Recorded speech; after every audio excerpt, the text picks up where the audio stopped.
You have been taught to prepare for life instead of living it. They told you to wait until you are ready, wait until you are healed, wait until you have more money, more confidence, and more certainty. But while you keep preparing, the morning is passing, the people you love are changing, your body is aging, and the quiet moments you were supposed to enjoy are slipping through your hands. This is how life gets missed. Not because you failed, but because your mind was always 3 steps ahead, always planning, always fixing, always rehearsing a future that may never arrive. And Buddhism teaches that this is one of the deepest forms of suffering, because the present moment is the only place where life can actually touch you. Tonight, these lessons will bring you back from the future you keep chasing, back to this breath, this body, this day, and this simple life that is already asking to be lived. The pressure will soften, the noise in your mind will slow down, and you will begin to see that peace was never waiting at the end of perfect preparation. This is not just another audio to fall asleep to. This is a gentle awakening to the life you are missing right now. Are you ready? Let's begin. And maybe that is the strangest part of all. Most people do not realize they are missing their lives while it is happening. They think they are being responsible. They think they are preparing wisely. They think they are protecting themselves from future pain. But slowly, without noticing it, preparation becomes a full-time occupation, and presence quietly disappears. There is a silent sadness in realizing how many people have spent years getting ready to live, but never truly arriving inside their own lives. A person tells themselves they will finally relax after they make more money. Another says they will enjoy life after they heal emotionally. Someone else says they will start resting once things become less stressful. But life keeps moving while the mind keeps postponing peace. The sun still rises, people still age, parents grow older, children grow up, friendships change, bodies change, seasons pass, and through all of it, the mind keeps whispering, "Not yet." Buddhism teaches that the human mind has a deep addiction to elsewhere. It constantly escapes the present moment by moving toward the future. The mind believes salvation exists in the next achievement, the next plan, the next version of yourself. But this endless preparation often hides something much deeper than responsibility. It hides fear. Because if you are always preparing, you never have to fully face your life as it is right now. Many people spend their entire lives emotionally packing bags for a future they never enter. They prepare for conversations that never happen. They rehearse disasters that never arrive. They study every possible outcome before taking a simple step forward. They delay joy until they feel more deserving of it. They delay rest until they feel exhausted enough to earn it. They delay love until they become more perfect. And slowly, the present moment becomes nothing more than a waiting room. That is one of the greatest tragedies of the human experience. A person can survive for decades without ever truly feeling alive.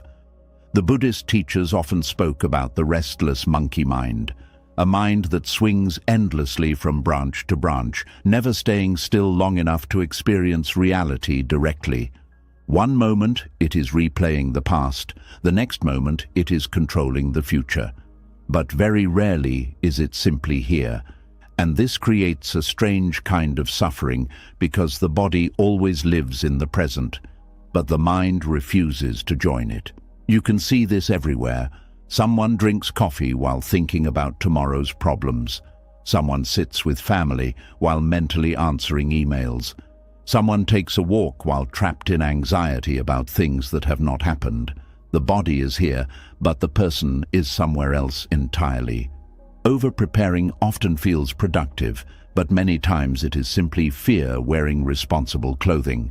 The mind tells you that if you think hard enough, plan carefully enough, or prepare enough scenarios, you can finally avoid uncertainty. But uncertainty is woven into life itself. No amount of mental rehearsal can remove the fragile nature of being human. You can prepare for a storm and still get wet. You can prepare for loss and still feel grief. You can prepare for aging and still feel fear when you see wrinkles appear. Life has never promised control. It only offers participation. This is why Buddhism places so much emphasis on awareness. Not because awareness removes difficulty, but because awareness reconnects you to reality before your entire life disappears inside mental noise. There are people who have spent years preparing to become someone worthy of living. They tell themselves, once I lose weight, then I will enjoy myself. Once I become successful, then I will relax. Once I finally heal completely, then I will allow myself to love and be loved. But the future version of themselves keeps moving farther away, like the horizon. The problem is not growth. Buddhism does not reject growth. The problem is using self-improvement as a condition for being fully alive now. Because life does not begin after perfection. A flower does not wait until it becomes flawless before it blooms. A sunset does not apologize for being temporary. A child does not postpone laughter until they become wise. Only the human mind creates this endless negotiation with existence. I will allow myself peace later. I will allow myself happiness later. I will allow myself to live later. And later becomes another year, then another decade. There are people who spent their healthiest years preparing for a future that never came. Some were so busy building security that they forgot to feel the warmth of ordinary mornings. Some were so focused on avoiding mistakes that they never experienced adventure. Some were so afraid of heartbreak that they never fully opened their hearts at all. Preparation became a hiding place, and maybe that sentence hurts because part of you already knows it is true. Constant preparation can feel safe because planning creates the illusion of distance from pain. If you are always organizing, analyzing, studying, and rehearsing, you never have to fully surrender to uncertainty. But surrender is part of being alive. Buddhist wisdom teaches that suffering increases when we fight reality instead of meeting it directly. The present moment is uncomfortable for many people because it contains things they cannot control. Silence reveals loneliness. Stillness reveals anxiety. Rest reveals exhaustion that distractions were hiding. So instead of staying present, the mind escapes into future planning. That is why some people cannot sit quietly for even 5 minutes without reaching for their phone, creating another task, or worrying about tomorrow. Stillness threatens the identity that survives through constant movement. But presence begins exactly there, right in the middle of ordinary life, right in the middle of unfinished tasks, right in the middle of uncertainty.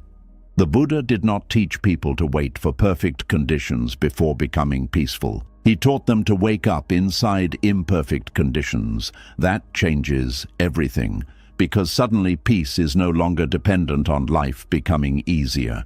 Peace becomes possible now, not because problems disappear, but because attention finally returns to what is real. Many people are physically exhausted not from work itself, but from mentally living in the future all day long. The body carries the stress of imagined conversations. The nervous system reacts to possible disasters as if they are already happening. A person lies in bed preparing for tomorrow while completely missing the fact that they are alive tonight, and this creates a painful contradiction. The more someone tries to secure themselves emotionally through preparation, the more disconnected they become from life itself.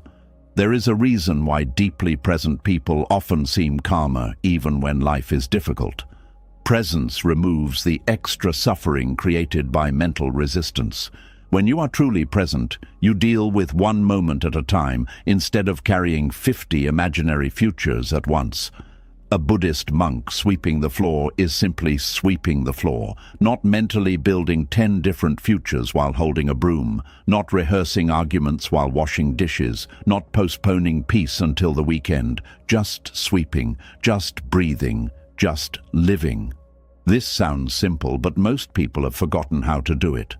Modern life rewards distraction. It rewards busyness. It praises exhaustion as importance. People brag about how stressed they are, as if constant pressure proves value. But many of these people are quietly disconnected from themselves. They do not remember the last peaceful meal they ate without multitasking. They do not remember the last walk they took without mental noise. They do not remember the last conversation where they were fully listening instead of preparing their next response.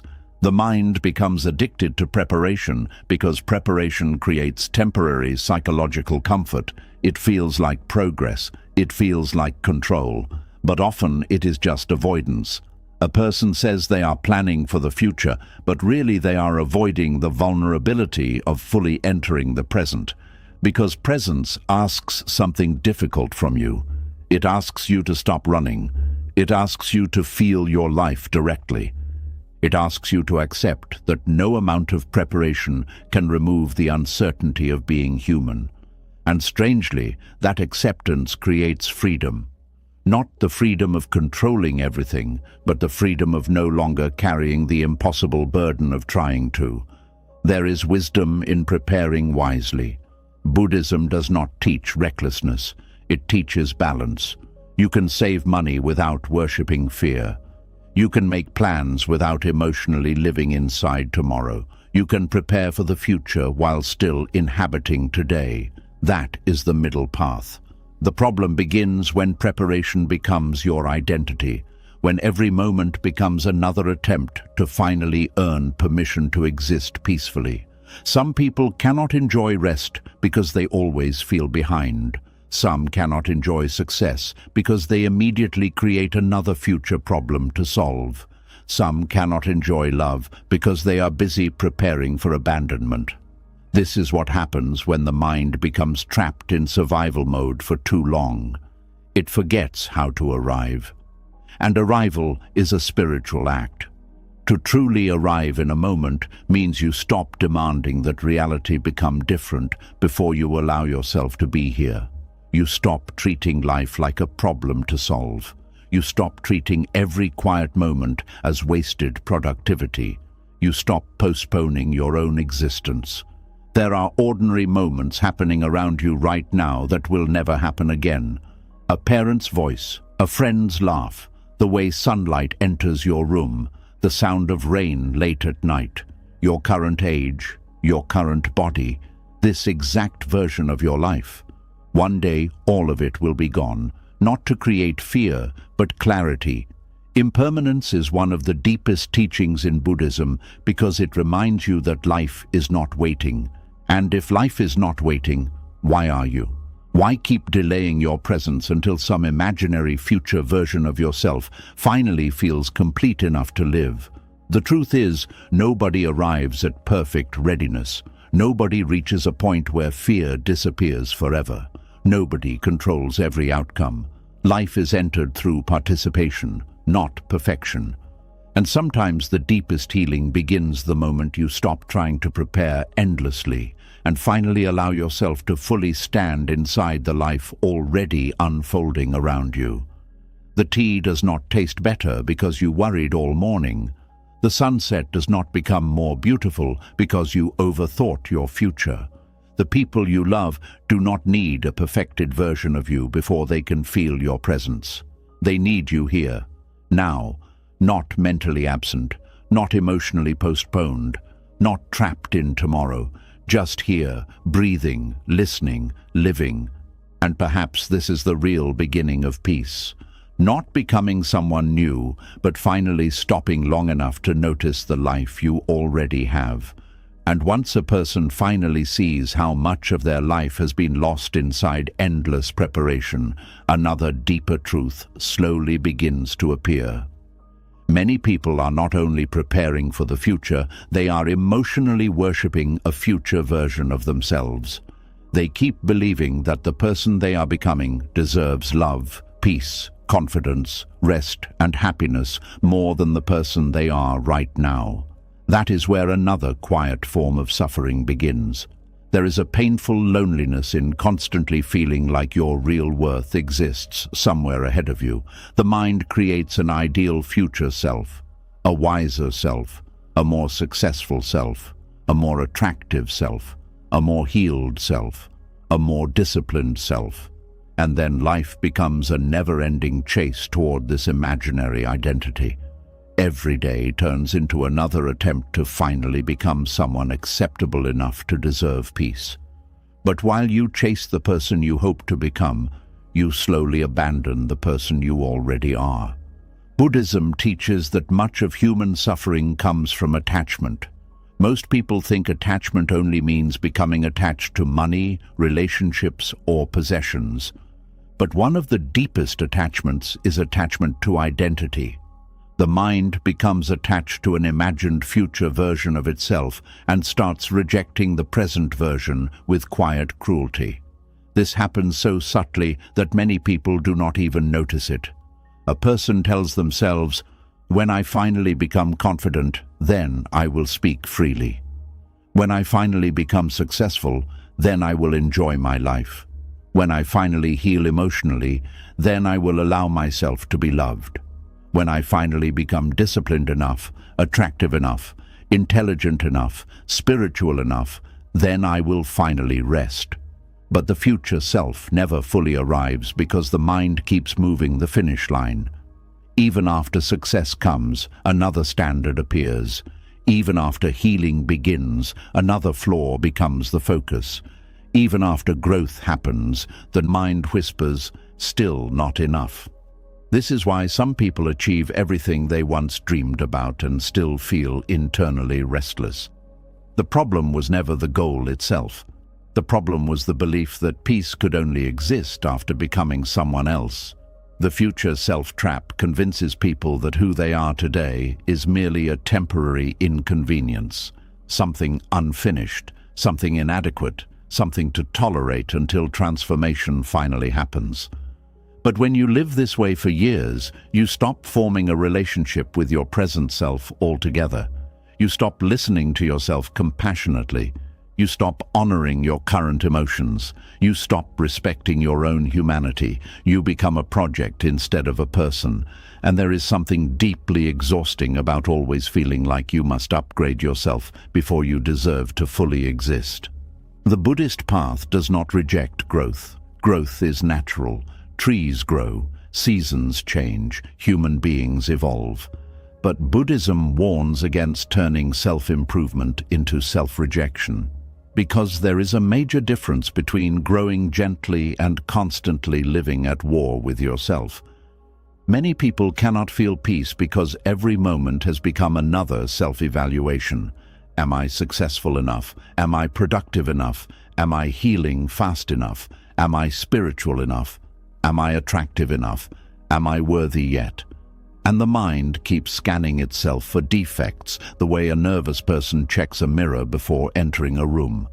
This creates a life filled with hidden tension because the person never actually arrives in the present moment. They are too busy trying to escape themselves. One of the saddest things about the future self-trap is that it often disguises itself as motivation. Society praises people who constantly optimize themselves, improve yourself, fix yourself, reinvent yourself, become better, become stronger, become more desirable, become more impressive. And while growth can be beautiful, many people secretly use self-improvement to avoid self-acceptance. They believe if they can just perfect themselves enough, they will finally stop feeling unworthy. But worthiness cannot be earned through endless self-repair. The future self-trap is built on the illusion that love and peace are rewards waiting at the end of transformation. Buddhism teaches something radically different. It teaches that awakening begins when you stop running away from the life and self already here. That does not mean becoming passive. It means you stop withholding compassion from yourself until you become ideal. There are people who speak kindly to everyone except themselves. People who forgive others while internally punishing their own imperfections every single day. People who allow everyone else to be human while demanding perfection from themselves before they can rest. And slowly, the relationship they have with themselves becomes harsh, conditional, and emotionally cold. The future self becomes a form of psychological escape, Instead of fully inhabiting today, the mind escapes into fantasies about who it might become tomorrow. This is why some people are addicted to self-help content but rarely feel peaceful. They keep consuming new methods, new routines, new philosophies, new identities, hoping the next transformation will finally remove their inner discomfort. But inner discomfort cannot heal through endless self-abandonment. A person may spend years trying to become better while secretly believing their current self is unlovable. That belief poisons every achievement. Even success becomes emotionally empty when it is built on self-rejection. The Buddha often spoke about the suffering created by craving. Most people think craving only means wanting material things, but craving can also mean craving a different self, wanting to become someone else so badly that you stop seeing the sacredness of the person already breathing here. This creates a very painful emotional split. One part of you becomes the judge. The other part becomes the judged. One part constantly demands improvement. The other part constantly feels inadequate. And instead of inner peace, the mind becomes a courtroom, always evaluating, always criticizing, always preparing another version of yourself to chase. There are people who cannot enjoy simple moments because they are mentally comparing themselves to who they think they should already be. They sit at dinner while feeling behind in life. They spend time with loved ones while silently feeling like failures. They achieve milestones and immediately focus on what is still missing. Even rest becomes difficult because rest feels undeserved. This is the tragedy of living too attached to future identity. You lose contact with your own aliveness. You stop experiencing life directly because you are constantly measuring yourself against imagined perfection. The future self-trap also creates chronic dissatisfaction because the ego survives through incompleteness. The ego says, once I become this next version of myself, then everything will finally feel okay. But once that version arrives, the ego creates another one. It keeps the person psychologically running forever, like chasing the horizon. No matter how far you walk, it keeps moving. This is why Buddhism places such deep emphasis on awareness instead of identity construction. Awareness allows you to observe yourself without becoming trapped inside endless self-judgment. You begin noticing thoughts without obeying all of them. You begin seeing how often the mind postpones peace. You begin realizing how many years have been spent trying to become enough. And perhaps one of the most healing moments in life is when you finally stop asking, when will I become worthy? And start asking, what if I already deserved compassion before becoming anyone else? That question changes something deep inside the heart. Because many people are carrying an invisible emotional burden. They are exhausted from trying to outrun themselves, always becoming, never arriving, always fixing, never resting, always comparing, never accepting. The present self becomes treated like a temporary embarrassment instead of a living human being deserving tenderness now. Some people even postpone relationships because they think they must become more polished first. They hide parts of themselves until they feel more impressive.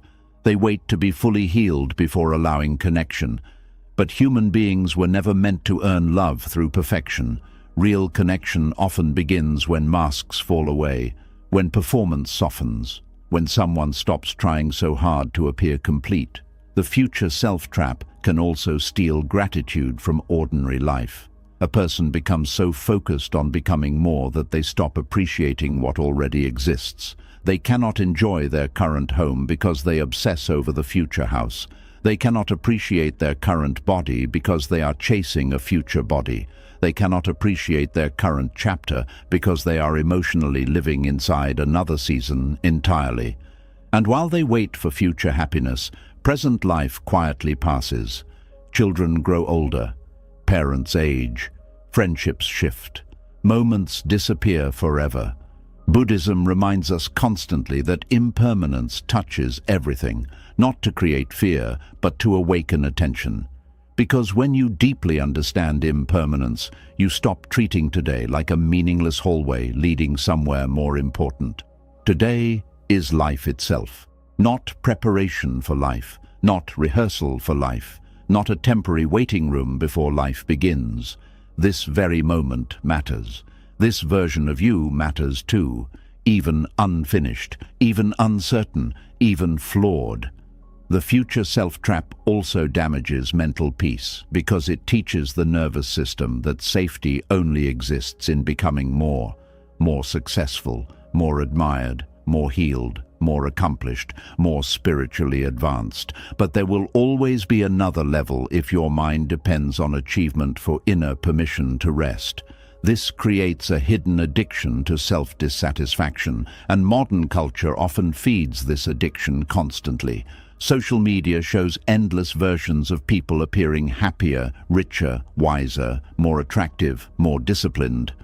The mind compares itself constantly and concludes that peace belongs to other people who are somehow further ahead. But comparison destroys presence. The moment you compare your current life to an imagined superior version, gratitude disappears. The mind leaves reality and enters deficiency. Buddhist wisdom calls people back from this trap by teaching non-attachment to identity. You are not a fixed project to perfect forever. You are a living, changing human experience. And life becomes much softer when you stop treating yourself like a machine under constant evaluation. There is tremendous healing in allowing yourself to simply be a person sometimes, not a performance, not a future masterpiece, not a self-improvement project, just a human being breathing through another ordinary day. Some of the most peaceful people are not those who became perfect. They are those who stopped fighting themselves every moment. They still grow, they still learn, they still evolve, but their growth no longer comes from hatred toward who they are now. It comes from care. There is a major spiritual difference between saying, "I want to grow because I hate myself," and saying, "I want to grow because I love myself enough to care for my life." One creates suffering, the other creates peace. The future self-trap also prevents people from seeing how much beauty already exists within them now.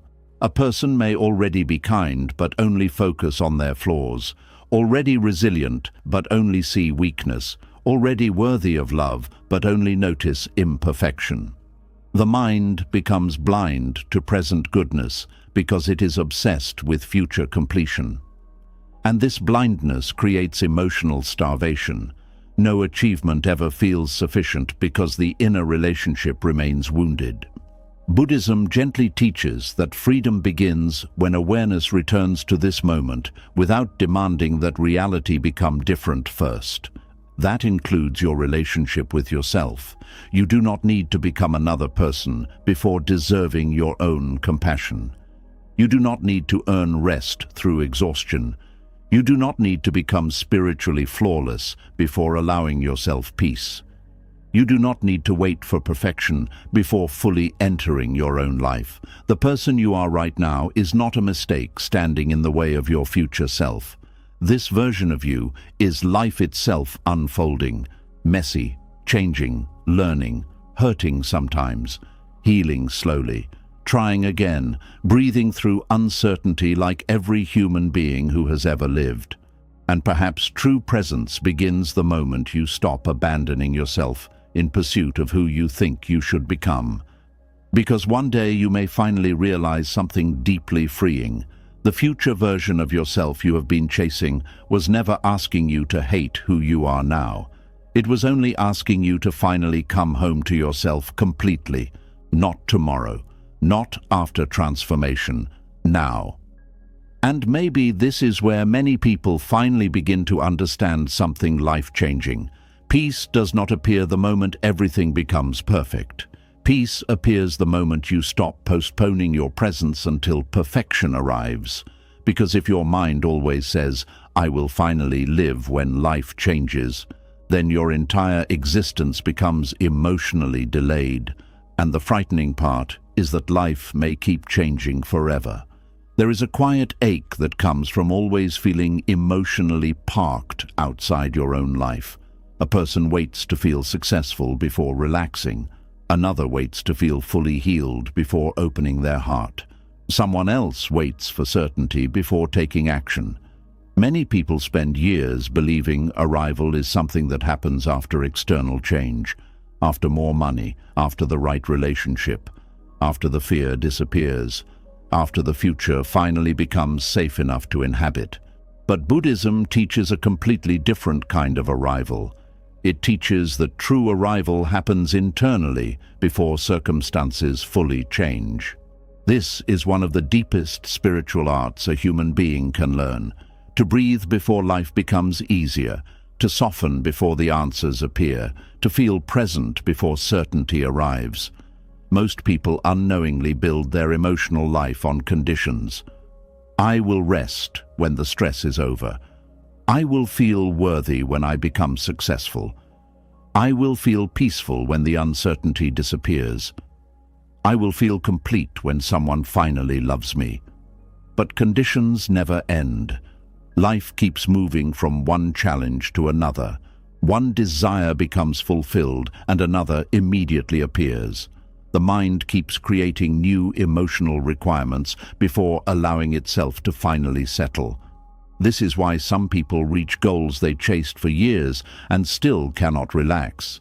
They trained their nervous system to believe peace only exists somewhere ahead. So even after success arrives, the body remains emotionally restless. Buddhism teaches that suffering deepens when the mind constantly demands that reality become different before allowing presence. That teaching changes everything because it reveals a hidden truth. The problem is not only external difficulty. The problem is the inner habit of withholding life from yourself until circumstances improve. Some people postpone joy for decades without realizing it. They wake up every day emotionally waiting for enough money, waiting for enough healing, waiting for enough confidence, waiting for enough validation, waiting for life to finally grant them permission to arrive. But existence does not work that way. Life is not a doorway you enter after solving every problem. Life is happening while the problems exist. The Buddhist art of arriving means learning to inhabit your life before everything becomes ideal. That does not mean pretending pain is not real. It means refusing to abandon yourself while pain exists. This is where many people misunderstand presence. They think presence means feeling calm all the time. But true presence means being willing to fully meet reality without emotionally escaping every uncomfortable moment. You can be uncertain and still present. You can be healing and still present. You can be grieving and still present. You can be building your future and still fully inhabit today. Presence is not perfection, it is participation. A person can sit beside someone they love and still miss the entire moment because their mind is obsessed with future worries. Another person can walk through a difficult season and still feel deeply alive because they are actually here for their own experience. That difference matters. Buddhism teaches that awareness transforms ordinary existence into something sacred. Drinking tea becomes enough. Walking becomes enough. Listening becomes enough. Not because life suddenly becomes perfect, but because attention finally returns to reality itself. Many people live as if their current chapter is just an obstacle between them and real life. They treat this season as temporary suffering that must simply be survived until better days arrive. But one day they suddenly realize years disappeared while they were emotionally absent. The struggle with always waiting for life to change is that the mind becomes addicted to emotional postponement. Even when things improve, the habit continues. A person finally earns more money, but now they worry about losing it. A person finally finds love, but now they fear abandonment. A person finally heals one wound, but now they obsess over another insecurity. The external conditions change, but the internal habit of postponing peace remains untouched. That is why Buddhism focuses so deeply on the state of the mind rather than external achievement alone. Because without inner presence, even beautiful experiences become difficult to feel fully. There are people living inside dream situations who still feel emotionally disconnected from their own lives. Not because they are ungrateful, but because their minds never learned how to arrive. The future became their permanent residence, and the present became something they pass through without noticing. The Buddhist art of arriving asks a radically simple question. What if this moment deserves your full presence before your life completely changes? What if your current breath matters now? What if this ordinary morning matters now? What if your unfinished life still deserves your attention now? Most people think they are waiting for external certainty, but often they are waiting for emotional permission.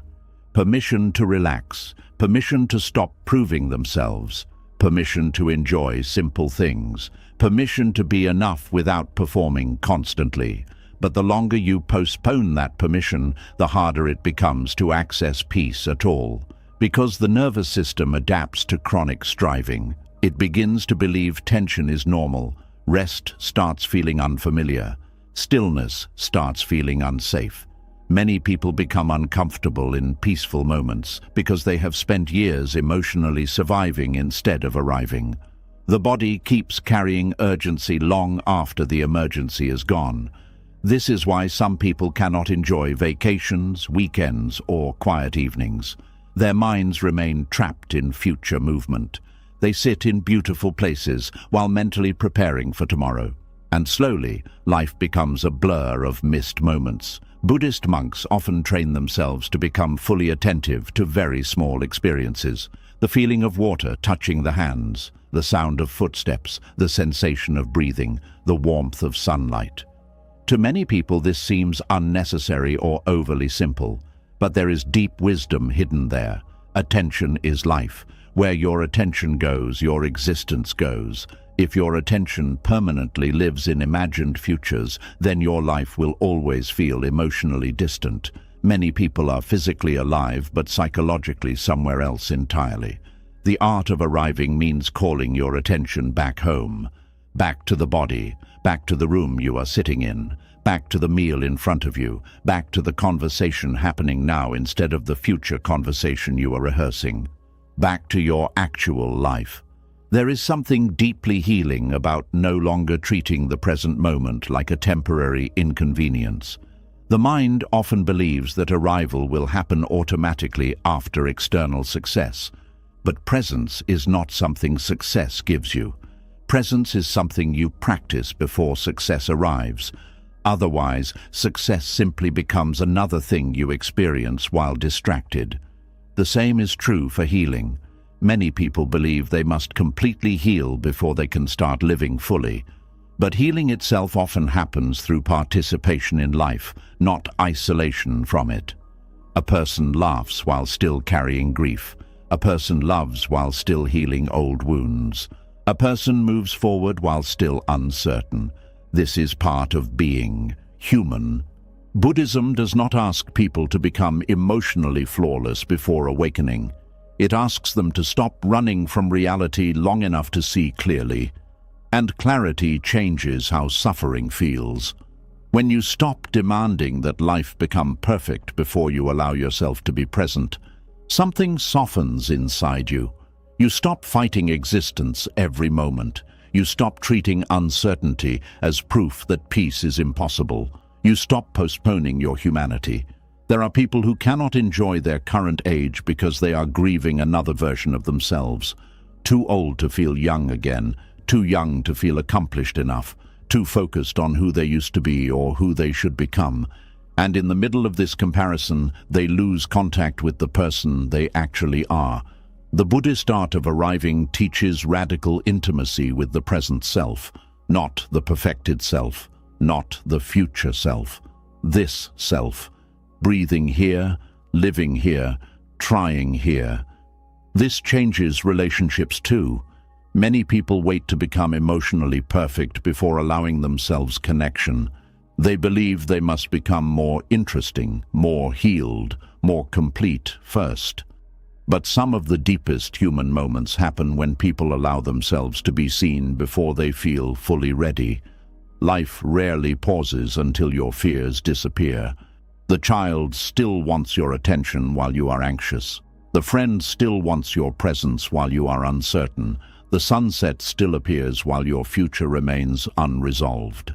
Reality keeps unfolding whether your mind is prepared or not. And there is sorrow in constantly missing what is beautiful because you are emotionally waiting for certainty first. Buddhism reminds people that certainty itself is temporary. Even stable seasons eventually change. Even healthy bodies age. Even beautiful relationships shift with time. Trying to emotionally arrive only after certainty appears is impossible because life itself remains fluid. This is why inner groundedness matters more than external guarantees. A tree survives storms not because the sky remains calm forever, but because its roots know how to stay connected to the earth. Presence creates those roots inside the human spirit. A deeply present person still experiences fear, sadness, and uncertainty, but they no longer abandon themselves every time discomfort appears. They remain emotionally available to their own lives. That is rare. Many people disappear psychologically whenever life becomes difficult. They retreat into overthinking, future obsession, distraction, emotional numbness, or endless productivity. Presence asks something much more courageous: to stay, to remain awake inside your own existence, to feel this moment honestly without immediately escaping it. And strangely, this honesty creates more peace than endless mental control ever could. Because control is exhausting, the mind constantly scanning for certainty becomes tired. The body constantly bracing for future outcomes becomes tense. The spirit constantly delaying peace becomes emotionally hungry. Arrival interrupts this cycle. Arrival says, "This moment belongs to my life too." Even before success, even before healing, even before certainty. This is one of the most difficult lessons for modern people because society trains human beings to constantly chase the next milestone. Childhood prepares for adulthood. Adulthood prepares for retirement. One achievement prepares for another achievement. People become experts at reaching goals, but strangers to presence. Some do not know how to simply sit quietly without trying to improve themselves. Some do not know how to enjoy a meal without multitasking. Some do not know how to walk without mentally rushing ahead. And because of this, ordinary life begins to feel emotionally empty. Not because ordinary life lacks beauty, but because attention has disappeared from it. The Buddhist path slowly restores that attention. It teaches people how to arrive before conditions become ideal, how to breathe before fear disappears, how to love before certainty arrives, how to feel grateful before life becomes perfect. And this gratitude is not denial, it is awareness. Awareness that life is happening now, not later, not after transformation, now. There is also deep freedom in realizing you do not need to solve your entire future to inhabit today. Many people carry the impossible burden of trying to mentally control every possible outcome before allowing themselves peace. But life has never offered that kind of guarantee. The future has always been uncertain. And yet, birds still sing, rain still falls, people still laugh, children still play, love still appears unexpectedly, life still unfolds. The Buddhist art of arriving teaches that peace is not found through total control of tomorrow. Peace is found through full participation in today. And perhaps this is what your heart has been searching for all along. Not another future identity, not another destination, not another condition to finally satisfy, but the ability to fully enter your own life before it passes you by. Because one day you may realize that the moments you kept postponing your presence for were actually the moments that mattered most. The ordinary mornings, the tired evenings, The conversations you almost rushed through, the quiet breaths you barely noticed, the unfinished version of yourself that was already worthy of being fully alive. And maybe true awakening begins right there, the moment you stop waiting for life to change before you finally allow yourself to arrive inside it completely. And once you begin to understand the art of arriving before life changes, another hidden pattern becomes easier to see. Many people are not only waiting for life to become better before they arrive, they are trying to plan so perfectly that life will never surprise them again. They believe if they think enough, prepare enough, and calculate enough, they can finally become safe from uncertainty. But life cannot be fully controlled. It can only be met. There is a quiet fear inside the person who cannot stop planning. On the outside, they may look responsible, careful, and wise. But deep inside, something is shaking, something is whispering, "If I do not prepare for every possible problem, something bad will happen, and I will not survive it." So the mind keeps working. It keeps predicting. It keeps organizing invisible disasters. It keeps building mental walls against a future that has not arrived. This is how planning becomes a hiding place. At first, planning looks harmless. You make a list. You think about what could go wrong. You prepare for tomorrow. You try to make good decisions. There is nothing wrong with this. Buddhism does not teach carelessness. It does not tell you to walk into life with closed eyes and call it peace. Wisdom includes preparation. If it may rain, you carry an umbrella. If you have work to do, you arrange your time. If you have responsibilities, you pay attention to them. But there is a point where planning stops being wisdom and becomes fear wearing a neat coat. You can feel the difference in the body. Wise planning brings clarity. Fearful planning brings tension. Wise planning helps you take one useful step. Fearful planning makes you rehearse 10 painful futures. Wise planning ends when the next right action is clear. Fearful planning never ends, because fear always finds another thing to worry about. This is the illusion that more planning means more safety. The mind says, if I can just think through every detail, I will finally feel secure. But the more it plans, the more unsafe it often feels. Because every plan opens the door to another possibility. Every possibility creates another fear. Every fear demands another plan. Before long, the person is not living anymore. They are managing an invisible emergency that exists mostly in their own mind.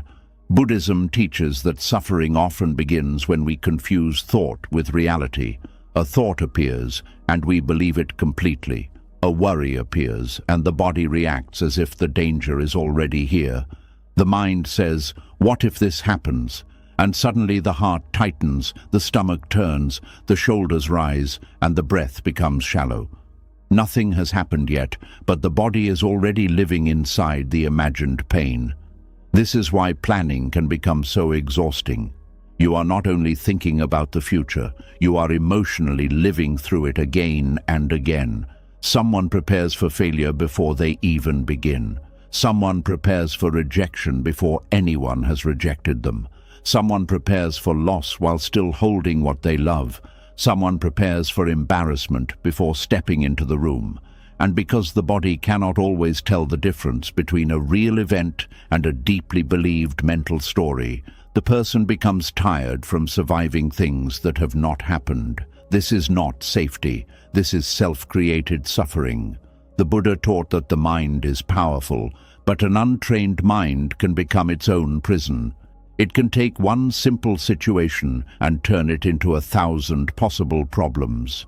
It can take one uncertain moment and cover it with fear. It can take one ordinary day and fill it with imaginary disasters. And the person believes they are being careful, when really they are being pulled away from direct experience. Direct experience is simple. The breath is here, the body is here, the room is here, the task in front of you is here. But the anxious mind does not want simple reality. It wants control. It wants guarantees. It wants to know that nothing will hurt, nothing will fail, nothing will change, and nothing will disappoint. But life has never offered such a contract. This is where Buddhist presence becomes powerful. Presence does not promise that nothing difficult will happen. Presence teaches you that you can meet what happens without abandoning yourself before it arrives. That is a different kind of safety. Most people are searching for safety in prediction. Buddhism points towards safety in awareness. Prediction says, I must know what will happen before I can relax. Awareness says, I can return to myself even when I do not know. Prediction depends on controlling the world. Awareness depends on staying awake inside your own mind, and this is why awareness is more stable than planning alone. Plans break, people change, weather shifts, bodies age, money comes and goes, relationships move through seasons, good intentions meet unexpected obstacles. Even the most careful person cannot plan away impermanence. But awareness can remain with you through change, breath can remain available, attention can return, wisdom can respond, compassion can soften the heart. These are inner resources, and they matter more than the illusion of total control. Many people do not truly trust themselves, so they overplan. They do not believe they can handle discomfort if it comes. They do not believe they can recover from mistakes. They do not believe they can respond wisely in the moment, so they try to prepare for every possible situation ahead of time. Beneath all that planning is a hidden belief. I am not safe unless I control everything first. But no human being can control everything first. This belief creates a life of constant inner pressure. The person is always trying to be ahead of life, ahead of pain, ahead of conflict, ahead of uncertainty, ahead of disappointment. But life cannot be outrun. Sooner or later, every person must meet a moment they did not prepare for. A phone call, a change, a loss, a delay, a truth, a silence, a door that closes, a door that opens before they feel ready. And in those moments, what matters most is not how many fears they rehearsed. What matters is whether they can stay present enough to respond.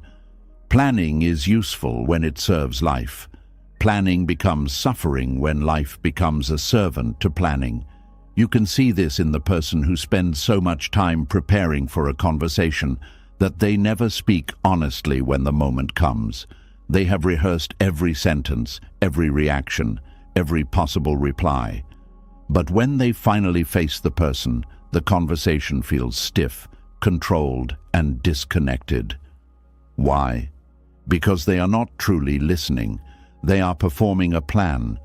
You can see it in the person who plans a perfect future with someone they love, but misses the tenderness of the relationship today. They are thinking about where things are going, whether it will last, what could go wrong, how to secure it, how to protect themselves. Meanwhile, the other person is sitting right there, waiting to be felt, heard, and seen.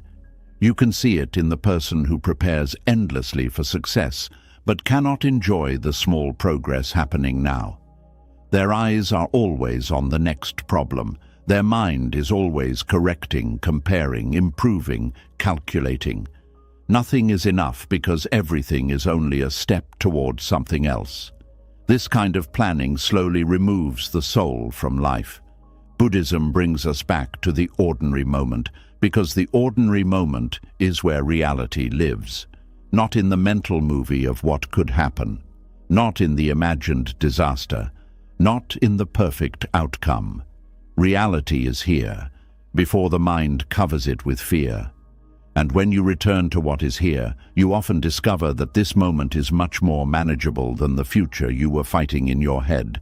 Right now, maybe you only need to breathe.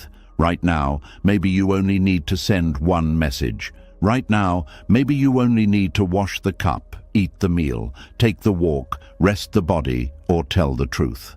The mind makes life heavy by forcing you to carry the next 10 years inside this one breath. But this breath was never meant to carry 10 years. This breath was meant to be breathed. There is deep mercy in understanding this. You do not need to solve your whole life today. You do not need to predict every challenge before it appears. You do not need to become perfectly prepared before you are allowed to take the next step. You are allowed to meet life in pieces. You are allowed to respond moment by moment. You are allowed to be human, not a machine that calculates every danger before moving. The illusion that more planning means more safety often begins early in life. Some people learned that mistakes were punished. Some learned that love was unstable. Some learned that being unprepared led to shame. Some grew up in environments where they had to watch people's moods carefully to avoid conflict. So the mind became a guard. It learned to scan ahead. It learned to prepare for emotional weather before the storm began. That kind of planning may have once helped a person survive, but what helps you survive in one season can become the very thing that keeps you from living in another. A child who had to stay alert may grow into an adult who cannot relax. A person who was once betrayed may prepare for betrayal in every relationship. A person who once failed publicly may overplan every future step to avoid shame. The past quietly teaches the mind that uncertainty is dangerous. Buddhism does not shame this. It brings compassion to it. The mind is not your enemy. It is trying to protect you. The problem is that it sometimes protects you so intensely that it blocks you from intimacy, spontaneity, joy, and peace. It builds a wall so strong that even beauty cannot enter. This is why awareness must be gentle. You do not force the mind to stop planning. You begin by noticing when planning has become fear. You pause and ask, is this useful preparation, or am I trying to escape uncertainty? That one question can open a door. Useful preparation has an endpoint. Fear-driven preparation keeps demanding more. Useful preparation brings you back to action. Fear-driven preparation traps you in thought. Useful preparation respects reality. Fear-driven preparation tries to defeat impermanence. Useful preparation says, here is what I can do. Fear-driven preparation says, I must make sure nothing painful ever happens. And that final demand is impossible. No amount of planning can promise a life without pain, but presence can help you suffer less when pain comes. It can help you stop adding fear before the pain arrives, resistance while it is here, and bitterness after it leaves. This is where Buddhism becomes deeply practical. It teaches you to separate the first arrow from the second arrow. The first arrow is what life brings: a problem, a disappointment, a delay, a mistake. The second arrow is what the mind adds. This should not be happening. I cannot handle this. My life is ruined. What if it gets worse? What will people think? Why is this always me? Planning often becomes a way of trying to avoid every first arrow. But because first arrows are part of human life, the attempt becomes endless. Presence teaches you to reduce the second arrow. It teaches you to meet what comes without multiplying pain through panic, resistance, and mental exaggeration. This does not make you weak. It makes you wiser. There is a strength in saying, I do not know what will happen, but I can stay with myself. There is courage in saying, I will prepare what I can, but I will not worship control. There is freedom in saying, I will not sacrifice today's peace to fight tomorrow's shadow. Many people do not realize that over-planning is often a form of bargaining with life. The mind says, if I worry enough, maybe I will be spared. If I prepare enough, maybe nothing will hurt me. If I think through every outcome, maybe uncertainty will disappear. But life does not respond to worry like a payment. Worry does not purchase protection. Fear does not earn safety. Overthinking does not guarantee wisdom. Sometimes it only drains the energy you need to respond well when the real moment arrives. This is why people who over-prepare often feel strangely unprepared when life actually happens. They spent so much energy rehearsing possibilities that they have little calm left for reality. Their minds are tired before the event begins. Their bodies are already tense. Their emotions are already overloaded. They are not meeting life fresh. They are meeting it exhausted from imagined versions of it. Buddhist presence restores freshness. It allows you to meet this moment without dragging every imagined outcome into it. It allows you to see what is actually happening, not only what you fear might happen. It allows you to respond to reality instead of reacting to mental projections, and that is a powerful difference. A person who is present can notice, this is fear. They do not need to become the fear. They can notice, this is uncertainty. They do not need to turn uncertainty into disaster. They can notice, this is planning. They do not need to let planning become obsession. This simple noticing creates space, and in that space, freedom begins. Without awareness, the mind controls you.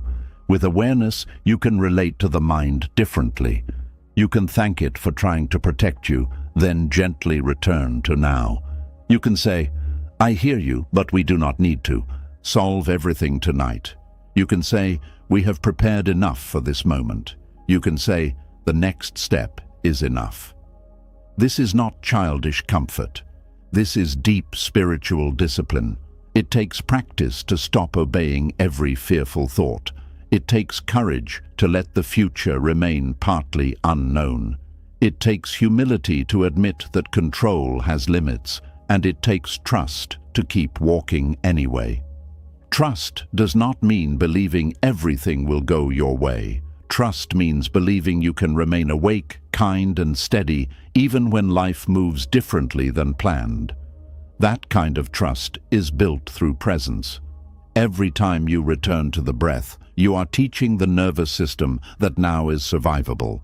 Every time you complete one task without mentally rushing into 10 others, you are training attention. Every time you let yourself rest without earning it through panic, you are breaking the addiction to fear. Every time you accept a small uncertainty without trying to crush it immediately, you are becoming freer.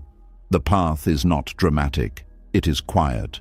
It happens in simple moments. You notice yourself overthinking, and you come back to the body. You notice yourself trying to control someone's reaction, and you come back to honest speech. You notice yourself preparing for pain, and you come back to what is actually true right now.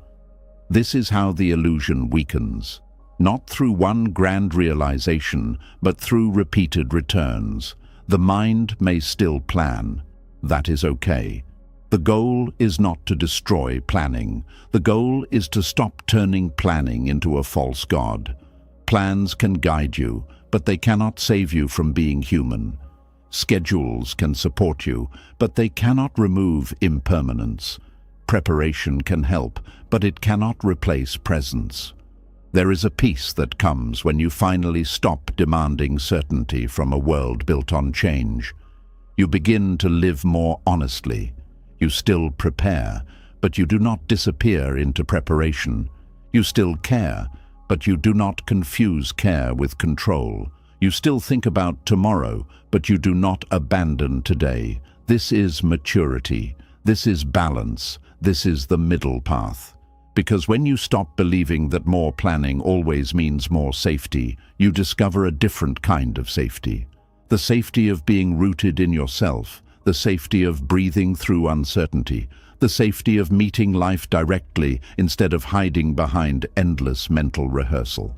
And maybe this is what you have been needing all along, not a perfect plan, not a guaranteed future, not a mind that can predict everything, but the quiet strength to stand inside this unfinished moment and say, I am here. I do not know everything. I cannot control everything, but I can meet this breath. I can take this step. I can live this day. That is where real life begins again.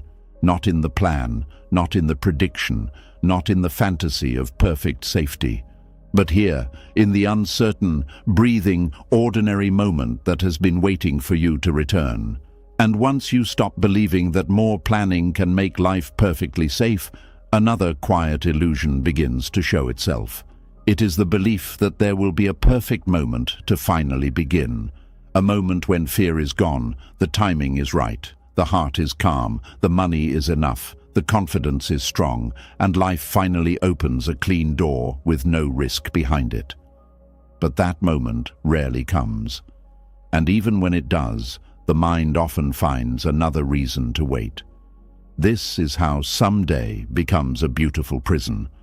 There is a deep sadness in always waiting for the right time, because while the mind keeps searching for a perfect opening, life keeps offering imperfect ones. A person says, "Someday I will rest." Another says, "Someday I will tell them how I feel." Someone else says, "Someday I will start again." And on the surface, it sounds hopeful, it sounds patient, it sounds wise. But sometimes, hidden underneath that word is craving. Not craving for pleasure, not craving for luxury, not craving for attention, but craving for a version of life that finally feels safe enough to enter. Buddhism teaches that attachment is not only holding tightly to what you already have. Attachment can also mean clinging to what has not happened yet. It can mean holding your breath for a future moment so tightly that you cannot breathe inside the present one. That is what happens when someday becomes the place where you store your happiness. Someday when I am ready. Someday when I am better. Someday when people understand me. Someday when I have enough money. Someday when life stops being complicated. But life has always been complicated. Even beautiful things arrive with uncertainty. Even love comes with vulnerability. Even success comes with pressure. Even healing comes with tender places that still ache. So if you wait for a moment with no fear, no doubt, no imperfection, and no risk, you may wait so long that your life quietly passes by. The perfect moment is often just the mind's way of avoiding the real moment. And the real moment is almost always unfinished. It has noise in it. It has uncertainty in it. It has tiredness in it. It has bills, emotions, responsibilities, and unanswered questions. But it is still life. It is still the only place where anything real can begin. Buddhism does not ask you to wait until the mud disappears before walking the path. The lotus itself grows from mud. This is one of the most powerful symbols in Buddhist thought, because it reminds us that awakening does not require perfect conditions. Beauty can rise from difficulty. Clarity can begin inside confusion. Peace can be practiced even when life is not clean, easy, or fully arranged. Many people do not begin because they are secretly waiting for life to feel pure. They want a perfect first step, a perfect mood, a perfect schedule, a perfect sign. But life does not usually hand you perfection before movement. Often, movement is what reveals the path. You take one imperfect step, and then the next step becomes clearer. You speak with a shaking voice, and then courage begins to grow. You begin before feeling ready, and then readiness slowly follows. This is why waiting can become so dangerous. It disguises itself as wisdom, but sometimes it is fear dressed in patient language. I am just waiting for the right time. I am just being careful. I am just making sure everything is aligned. Sometimes that is true. There are moments when waiting is wise, but there are also moments when waiting is avoidance. The difference is not always in the action, it is in the energy behind it. Wise waiting feels spacious. Fearful waiting feels tight. Wise waiting keeps you awake. Fearful waiting makes you numb. Wise waiting listens to life. Fearful waiting hides from it. Wise waiting has patience. Fearful waiting has paralysis. When Buddhism speaks about craving, it points to the restless thirst of the mind. The mind keeps saying, not this, something else, not now, later, not here, somewhere else. This thirst is what pulls a person away from peace, and someday can become one of the mind's most spiritual-looking cravings, because it does not always look greedy. It may look responsible. It may look ambitious, it may look humble, but inside there is still a refusal to fully inhabit now. The mind says, I cannot be peaceful in this life yet. I need another life first. But Buddhism keeps calling you back, not to a fantasy, not to a perfect future, back to the breath, back to the body, back to the moment that is already here. This does not mean you stop having dreams. It does not mean you stop preparing for good things. It does not mean you abandon goals, love, work, healing, or growth. It means you stop making the future responsible for your entire inner life, because the future cannot carry that weight. If all your peace lives in someday, then today becomes emotionally empty. And if today becomes empty enough times, your whole life begins to feel like something you are waiting to start. There are people who have postponed joy for so long that joy now feels unfamiliar. They do not know how to enjoy a quiet meal without guilt. They do not know how to sit in sunlight without checking what still needs to be done. They do not know how to laugh freely without feeling like they should be solving something. Their mind has been trained to believe that life must be earned later, not received now. But life is not only a reward at the end of suffering.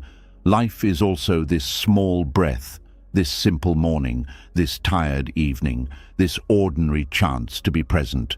The attachment to the perfect moment often comes from the fear of making mistakes. People wait because they do not want to begin badly. They do not want to look foolish. They do not want to be judged. They do not want to choose wrong, so they keep delaying action until they can guarantee a painless outcome. But no path worth walking comes with that guarantee. The person who waits to speak until every word is perfect may never tell the truth. The person who waits to create until every skill is perfect may never create. The person who waits to love until every wound is healed may never open their heart. The person who waits to live until fear disappears may never live. Fear does not always leave before action. Sometimes it leaves because action teaches the heart that it can survive. This is one reason Buddhist practice is so simple and so difficult at the same time. It does not ask for dramatic promises about the future. It asks for presence now.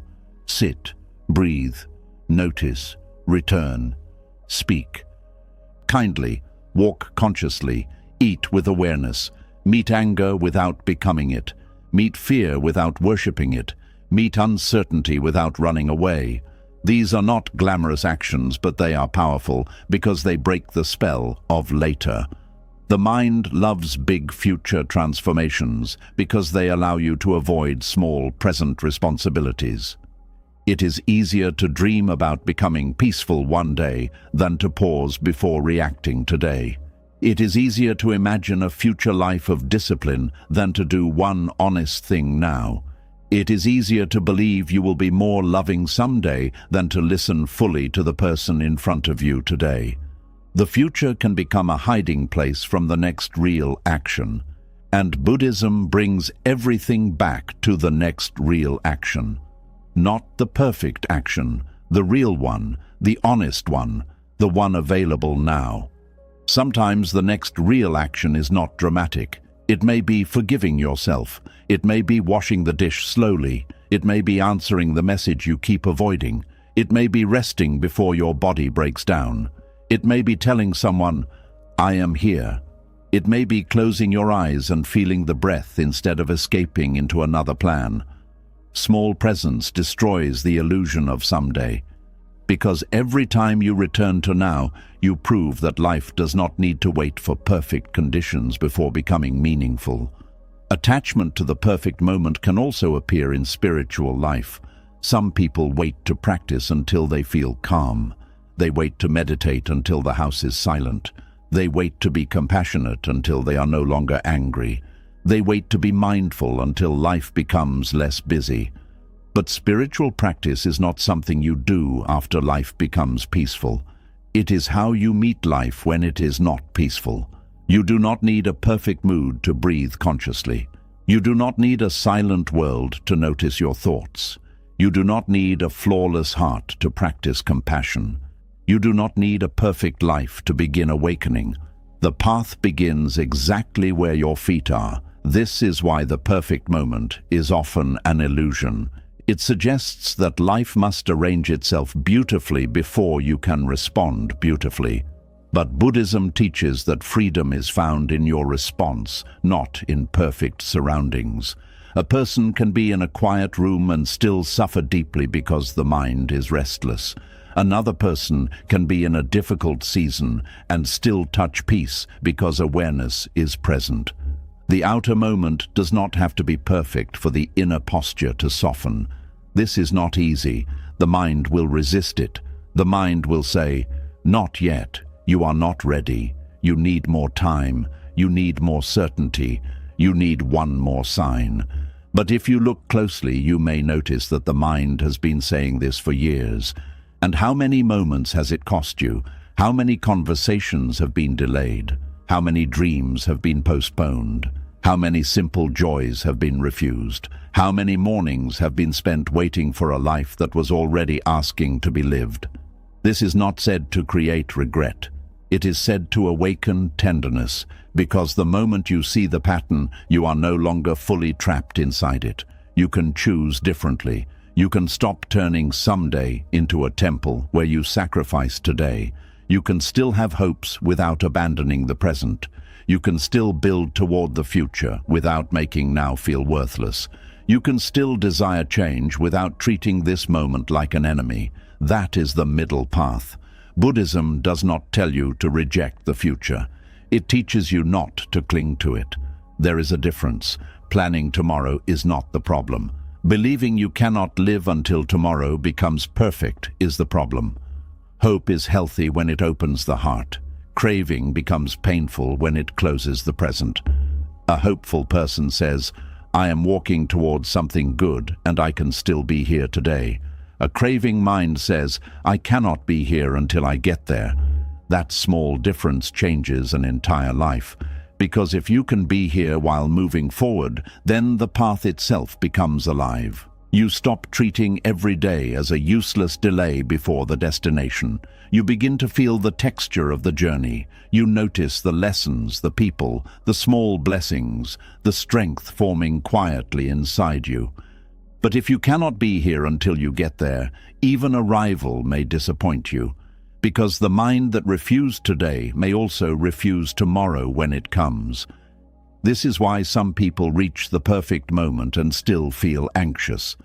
The wedding happens and they worry about the marriage. The job comes and they worry about keeping it. The money arrives and they fear losing it. The new life begins and they immediately search for what is still missing. The issue was never only the absence of the perfect moment. The issue was the habit of not arriving. Buddhist presence heals that habit by teaching the mind to stop leaning so violently into the future, not by force, not by shame, but through gentle return. You return when you notice yourself saying, "My life will begin later." You return when you feel yourself waiting for permission to breathe. You return when you catch the mind turning the future into a savior. You return by asking, what part of my life is asking for presence right now? That question can change the day. Maybe your body is asking for care. Maybe your home is asking for attention. Maybe your heart is asking for honesty. Maybe someone near you is asking to be loved while they are still here. Maybe your own soul is asking you to stop treating it like an unfinished project. The perfect moment often steals from the imperfect one. It tells you this day is not special enough. This version of you is not good enough. This opportunity is not clean enough. This beginning is not impressive enough. But many meaningful lives begin quietly, awkwardly, imperfectly. A sincere apology may not be perfect, but it can heal something. A first attempt may not be beautiful, but it can open a door. A small act of courage may not change everything, but it can change the direction of your life. A moment of presence may not solve all suffering, but it can interrupt years of absence. Do not underestimate imperfect beginnings. The mind wants a grand entrance. Life often gives a small opening. The mind wants a clean sign. Life often whispers, The mind wants certainty. Life offers the next step, and the next step is enough. There is also a hidden arrogance in waiting for the perfect moment. Not loud arrogance, but a subtle belief that life should meet our conditions before we give ourselves fully to it. We say, "I will be present when reality becomes easier." But reality does not belong to us. It moves by its own nature. It changes, opens, closes, gives, removes, teaches, and transforms. Buddhist humility means bowing to life as it is, not only as we wish it to be. This humility does not make you passive. It makes you honest. You begin to work with the moment you have, instead of resenting it for not being the moment you ordered. You use the energy available now. You love with the heart you have now. You practice with the mind you have now. You begin with the life you have now. And strangely, this is when real transformation becomes possible, not because the moment became perfect, but because you stopped refusing it. The present moment is not always pleasant. Sometimes it is painful. Sometimes it is boring. Sometimes it is uncertain. Sometimes it reveals emotions you would rather avoid, but it is alive, and because it is alive, it can be worked with. The future is only an image. You cannot breathe in the future. You cannot love someone in the future. You cannot heal a wound in the future. You can only do those things when the future becomes now. So why not begin with the now already here? The word someday can be useful when it inspires movement, but it becomes dangerous when it replaces movement. It becomes dangerous when you say it again and again while never taking the small action available today. It becomes dangerous when it turns your life into a storage room for unlived dreams. Someday I will call. Someday I will forgive. Someday I will start. Someday I will change. Someday I will enjoy this. Someday I will be free. But Buddhism gently asks, what are you waiting for before you return to your own life? Not everything can happen today, but presence can. Not every dream can be completed today, but one sincere step can. Not every wound can heal today, but kindness toward the wound can begin. Not every fear can vanish today, but you can stop letting fear decide everything. This is how attachment to someday begins to dissolve. You do not need to destroy your dreams. You need to stop hiding inside them. You do not need to reject preparation. You need to stop making preparation a condition for living. You do not need to force yourself into reckless action. You need to notice where waiting has become a mask for fear. When the mind says, "I need the perfect moment," ask gently, or do I need courage inside this imperfect one? That question brings you back to the path, because courage is not the absence of uncertainty. Courage is movement without full guarantees. Presence is not the absence of desire. Presence is freedom from being ruled by desire. Peace is not the absence of unfinished things. Peace is the ability to breathe while life remains unfinished. And this is where the Buddhist teaching becomes deeply tender. You do not have to wait until your life is beautiful before you treat it as sacred. You do not have to wait until you are healed before you speak to yourself gently. You do not have to wait until everything is certain before you take one honest step. You do not have to wait until the perfect moment before you begin living the life that is already here, because the moment you are waiting for may not arrive in the form your mind demands.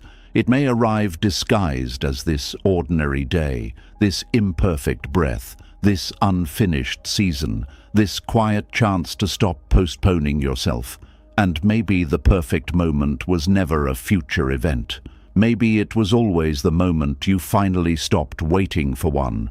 That is when life begins to open again, not because everything changed around you, but because something changed within you. The craving for a flawless someday loses its grip.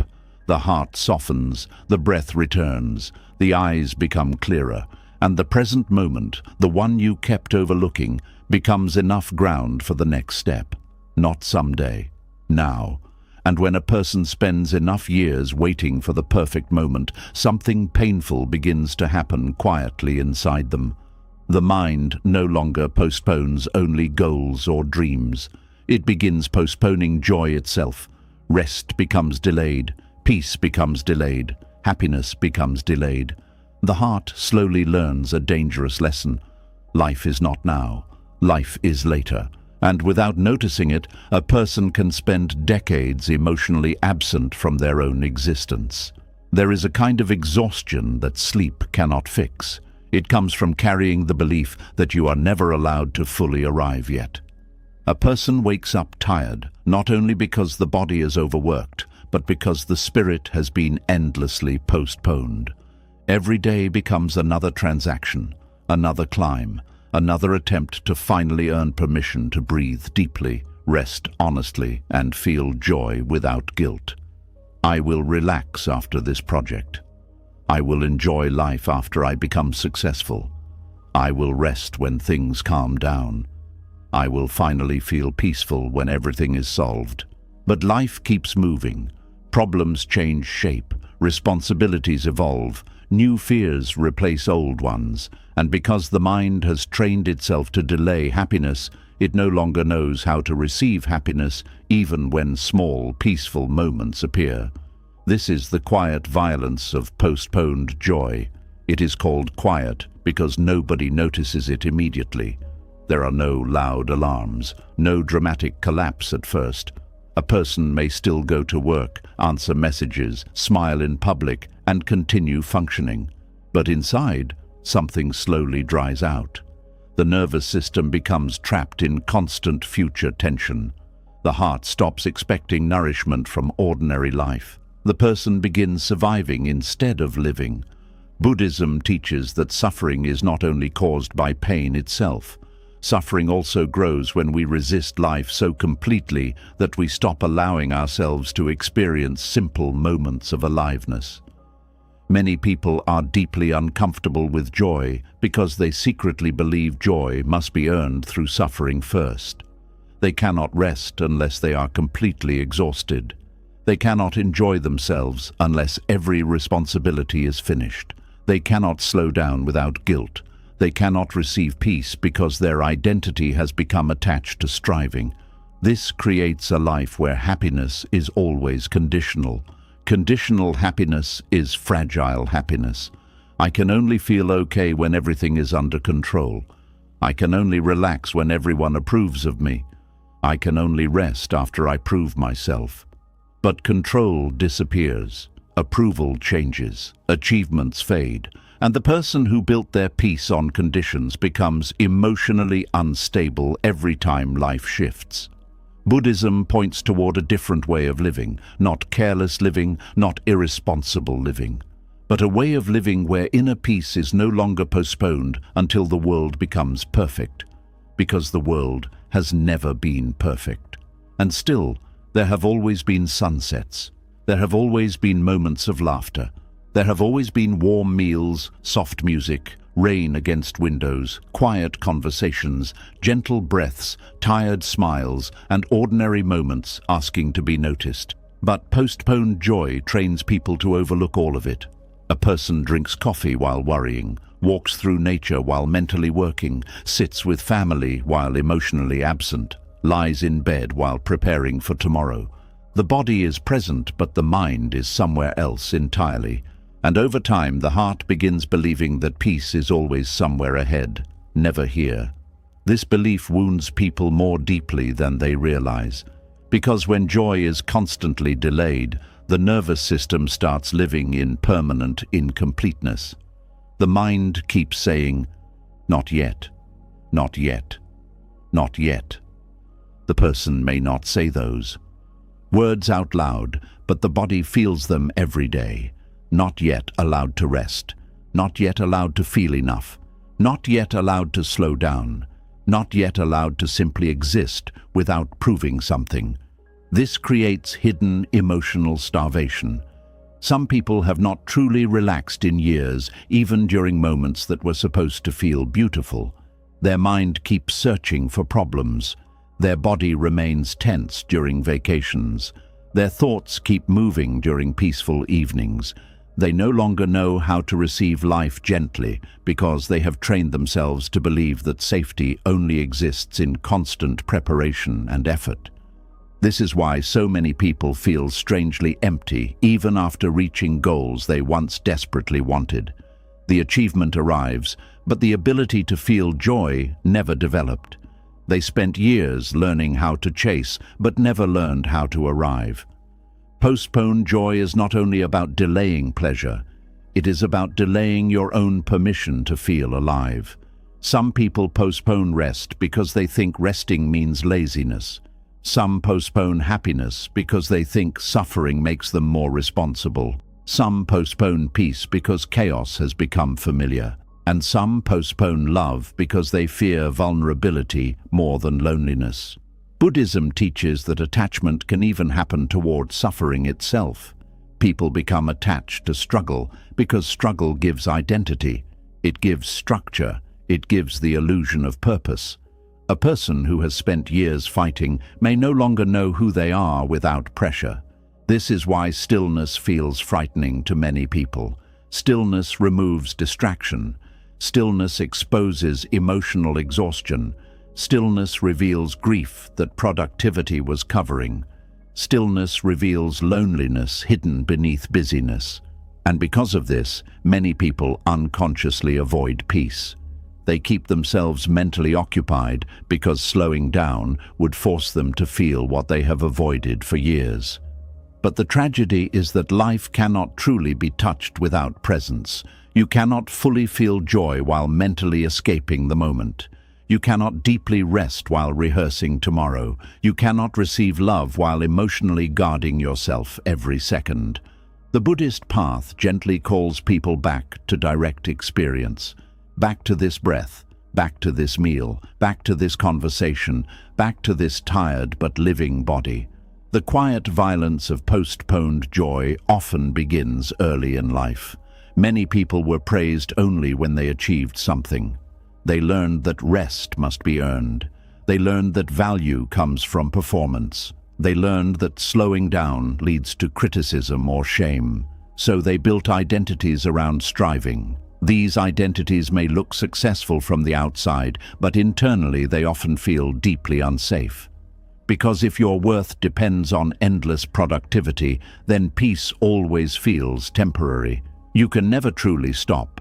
You can never fully soften. You can never simply exist. This is why some people panic during quiet moments. Silence threatens the identity built on constant doing.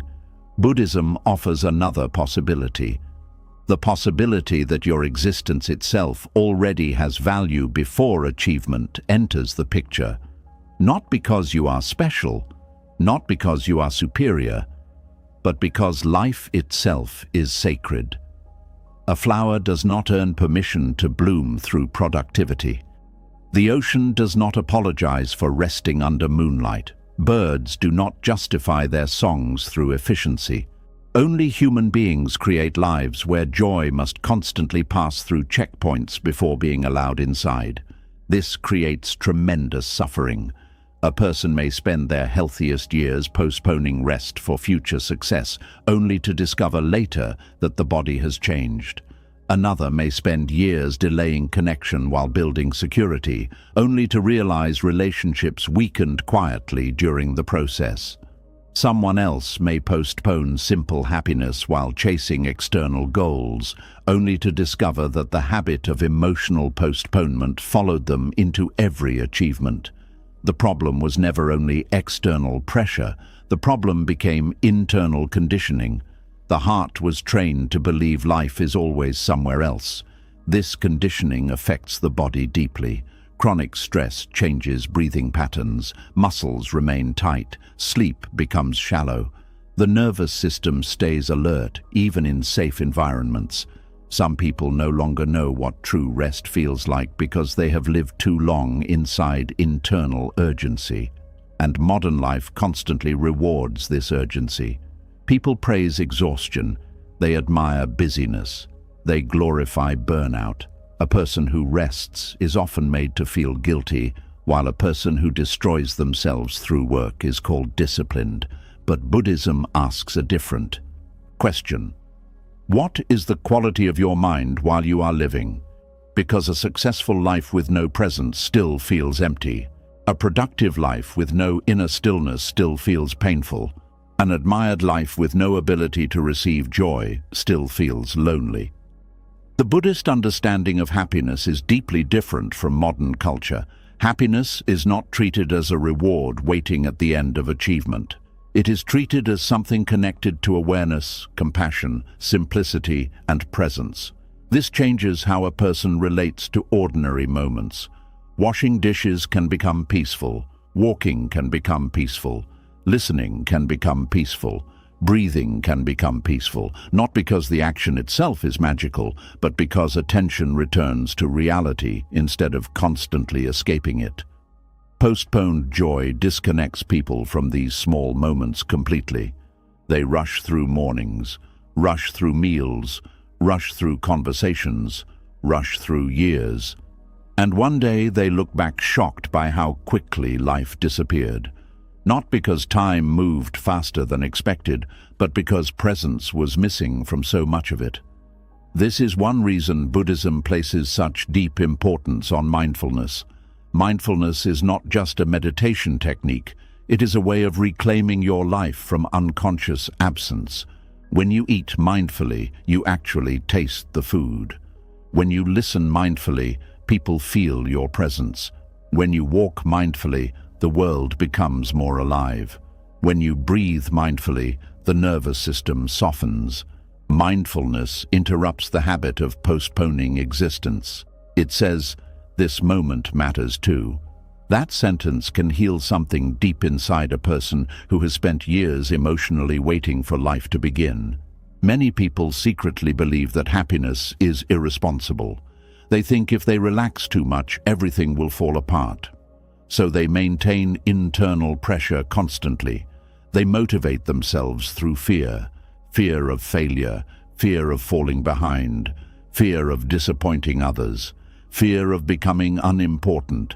But fear creates temporary movement, not sustainable peace. Eventually the body protests, the heart becomes numb, the mind becomes tired, the soul becomes disconnected, and suddenly the person realizes they achieved many things while barely experiencing themselves along the way. Buddhism does not reject discipline, it rejects unconscious suffering. You can work hard without abandoning yourself. You can build goals without postponing your humanity. You can care about the future without refusing the present.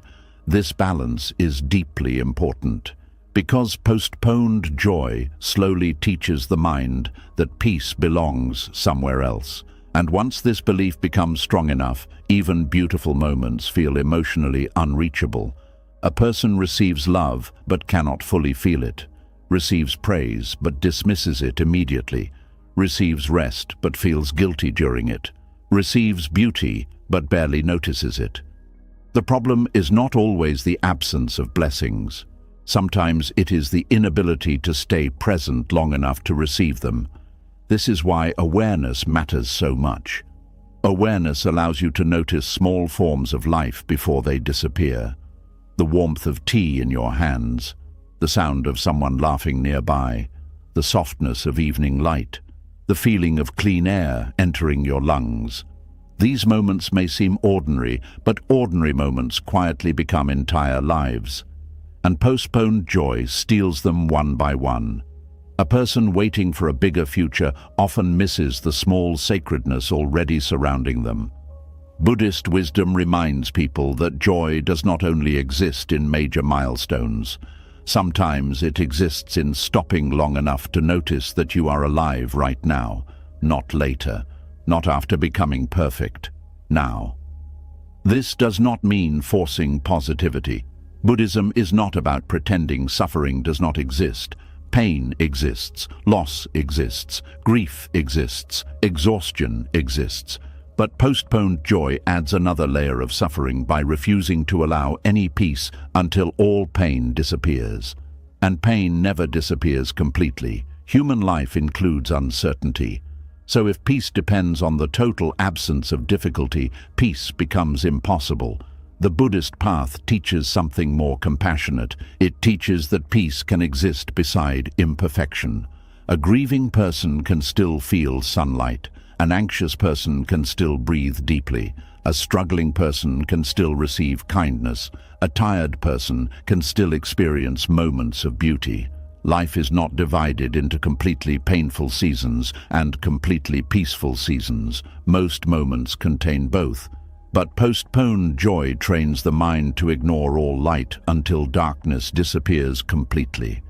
That is why it is violent. Not violent in a loud, obvious way. Violent in the way it slowly starves the spirit. Violent in the way it teaches people they must constantly delay themselves. Violent in the way it disconnects human beings from their own aliveness. Some people become so focused on surviving the future that they stop noticing they survived today. And surviving today matters. Your tired body matters. Your current heart matters. This unfinished chapter matters. There is tremendous healing in allowing yourself small moments of peace before your entire life changes. Not because everything is solved, but because you are still human while things remain unsolved. The Buddhist path invites gentleness toward this humanity. Gentleness toward your nervous system. Gentleness toward your limitations. Gentleness toward your imperfect progress. Gentleness toward your need for rest. Modern culture often treats gentleness as weakness, but deep awareness reveals the opposite. It takes courage to stop punishing yourself through endless emotional postponement. It takes wisdom to rest before collapse. It takes maturity to understand that your worth is not measured only by output. Some people are waiting for permission to finally exhale, but perhaps permission was never missing. Perhaps they only forgot they were allowed to be alive while still unfinished. This changes how you move through ordinary days. You stop rushing every meal. You stop turning every conversation into another task. You stop treating rest like wasted time. You stop measuring every moment only by productivity. You begin asking different questions. Did I feel this day? Did I notice anything beautiful? Did I speak honestly? Did I breathe fully even once? Did I allow myself one small moment of peace? These questions reconnect the heart to life itself, because a meaningful life is not built only from achievements. It is built from attention. Attention to people, attention to moments, attention to your own inner world, attention to existence itself. And when attention returns, postponed joy slowly loses its power. The person begins realizing they do not need to wait for a perfect future before touching small forms of peace now. They can sit quietly without guilt. They can rest before exhaustion destroys them. They can receive love without first becoming flawless. They can appreciate simple moments while still building their future. This is not laziness. This is balance. This is remembering that your life is not only a problem to solve, it is also an experience to inhabit. And maybe one of the saddest realizations a person can have is understanding how often they refused themselves joy while waiting for conditions that never fully arrived. But this realization can also become the beginning of awakening. Because once you see the pattern clearly, you no longer need to obey it automatically. You can choose differently. You can pause in the middle of striving. You can let one breath fully enter the body. You can soften your shoulders. You can notice the sky. You can allow one quiet moment to matter. You can stop treating happiness like a reward that only future versions of you deserve. The life you are constantly postponing is not waiting somewhere ahead. It is happening now, inside this breath. Inside this ordinary evening, inside this unfinished version of yourself. And perhaps true peace begins the moment you stop telling your heart that life is always later. And when the heart spends enough years postponing joy, another habit quietly begins to grow beside it. The mind starts preparing for pain so constantly that it forgets how to recognize beauty while it is still here. A person becomes so focused on protecting themselves from future suffering that they stop fully experiencing the blessings already surrounding them. And slowly, fear steals the colors from ordinary life. There is a sadness that comes from always expecting the worst, even during beautiful moments. A person sits beside someone they love, but instead of feeling gratitude, they feel fear of losing them someday. Another finally reaches a peaceful season, but instead of resting inside it, they prepare for when everything might fall apart again. Someone else receives kindness but cannot trust it because their mind is already rehearsing betrayal. The body is present, but the heart is bracing. This is what happens when survival mode becomes stronger than presence. Buddhism teaches that suffering often grows not only from pain itself, but from the mind's endless attempt to guard against future pain before it arrives. The mind believes that if it stays alert enough, worried enough, skeptical enough, and emotionally guarded enough, it can somehow avoid being hurt again. But this protection comes with a hidden cost. You may avoid some disappointment, but you also stop fully touching life.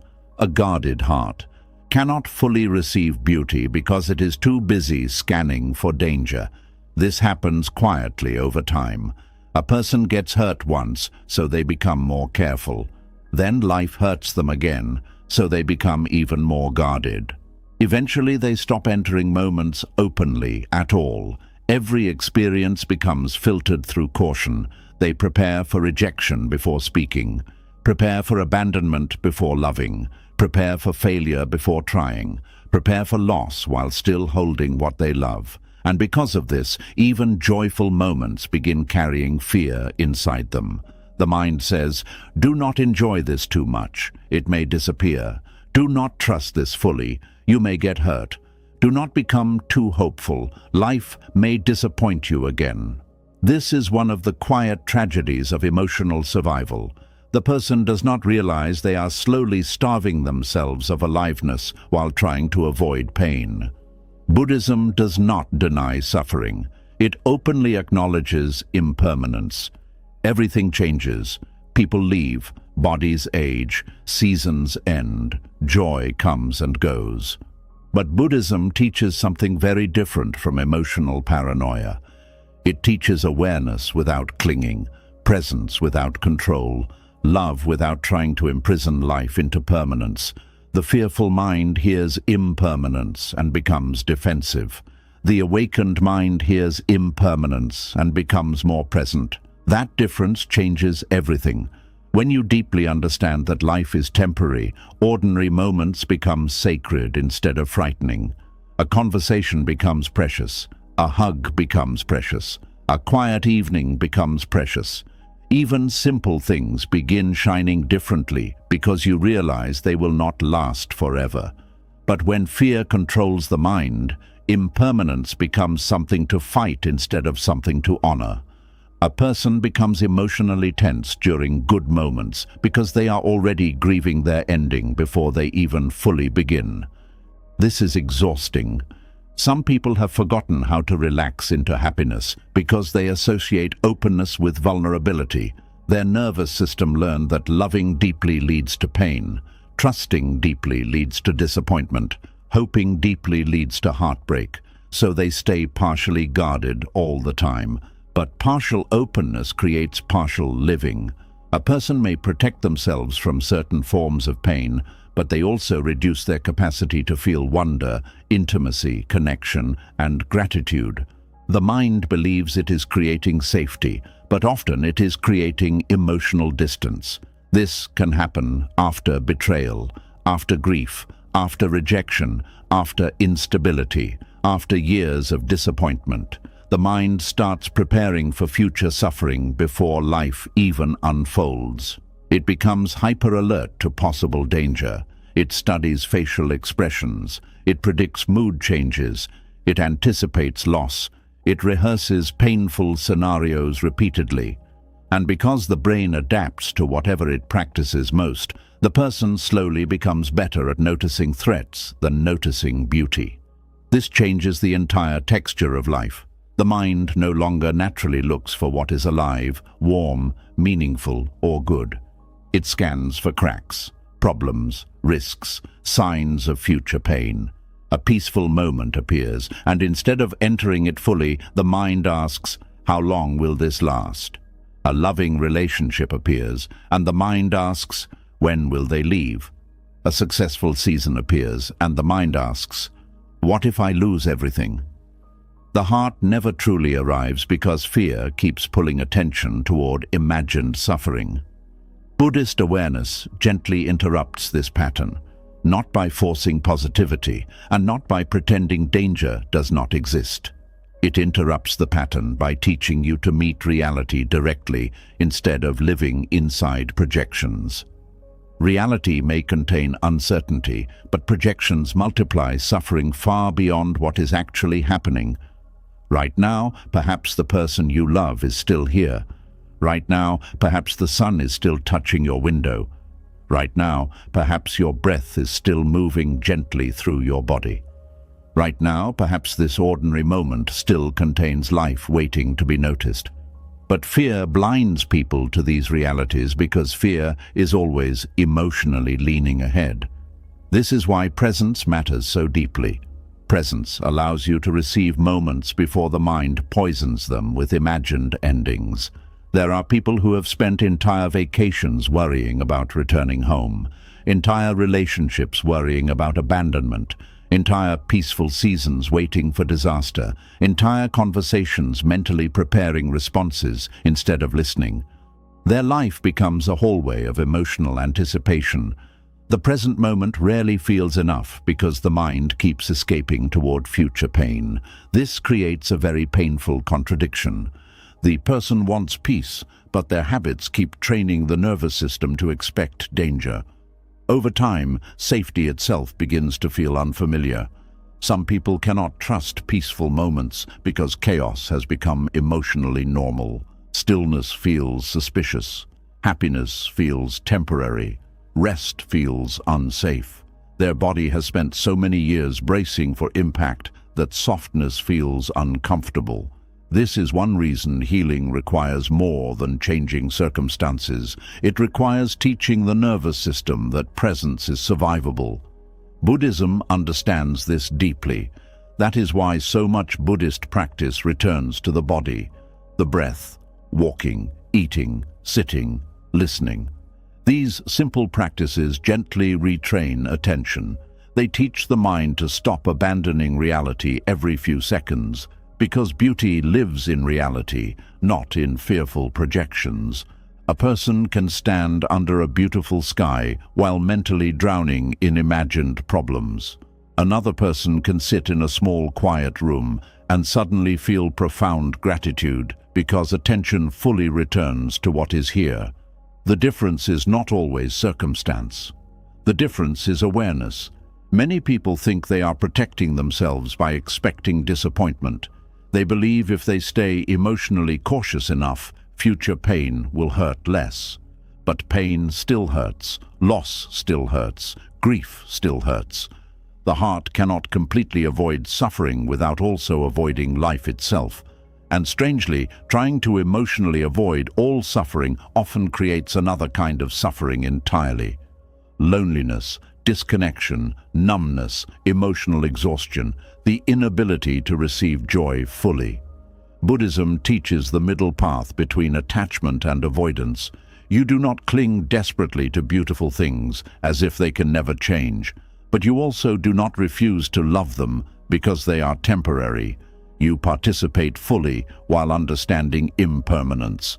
This is one of the bravest ways a human being can live. To love while knowing nothing lasts forever. To enjoy beauty while knowing seasons change. To open your heart while understanding vulnerability exists. Fear tells people to close themselves before life can hurt them again. But a closed heart suffers too. It suffers from distance. It suffers from numbness. It suffers from never fully arriving inside moments that deserved to be felt. Some people are alive physically but emotionally standing behind glass. They watch life instead of entering it. They study relationships instead of trusting them. They analyze moments instead of inhabiting them. They prepare emotionally for pain so constantly that beauty barely reaches them anymore. And perhaps one of the saddest forms of suffering is when a person forgets how to notice beauty altogether. Not because beauty disappeared, but because fear consumed all attention. Buddhist mindfulness gently restores this attention. Mindfulness teaches people how to see again. The sound of birds early in the morning, the warmth of tea, the feeling of sunlight on tired skin, the softness in someone's eyes when they truly care, the quiet miracle of another breath. These things seem small until one day they are gone. Then people suddenly realize they were standing inside blessings they barely noticed. Fear steals this noticing. Fear makes people emotionally absent from their own lives. There are parents so worried about the future that they miss their child's current age completely. There are couples so afraid of losing each other that they stop enjoying each other now. There are people so focused on avoiding pain that they stop receiving love. This is not because they are weak. It is because the mind believes protection equals survival. But protection without presence becomes isolation. Buddhism teaches that awareness allows suffering to move through life without completely dominating perception. Pain may exist, but beauty still exists beside it. Grief may exist, but kindness still exists beside it. Uncertainty may exist, but life still unfolds in small, meaningful moments. A fearful mind sees only what might go wrong. An aware mind still sees what is alive right now. This does not mean becoming naive. Buddhism is not teaching blind optimism. It is teaching balanced seeing. Seeing impermanence without becoming imprisoned by it. Seeing risk without losing gratitude. Seeing uncertainty without abandoning wonder. This balance is difficult because fear feels useful. Fear makes people feel prepared, alert, in control. But constant emotional guarding slowly hardens the heart. A hardened heart struggles to feel awe, struggles to trust, struggles to rest, struggles to soften into life. And without softness, human existence begins to feel emotionally dry. There is tremendous courage in allowing yourself to fully experience a good moment without immediately preparing for its loss. To laugh without predicting sadness, to love without mentally rehearsing endings, to rest without guilt, to enjoy beauty without suspicion. This courage is not foolishness, it is presence. Presence says, "This moment is here now, and I will meet it fully." Fear says, "This moment may disappear, so do not trust it too deeply." One opens life, the other shrinks it. Many people inherited fear from painful experiences they never fully processed. Maybe trust was broken repeatedly. Maybe stability disappeared suddenly. Maybe love came with unpredictability. The mind adapted by becoming hypervigilant.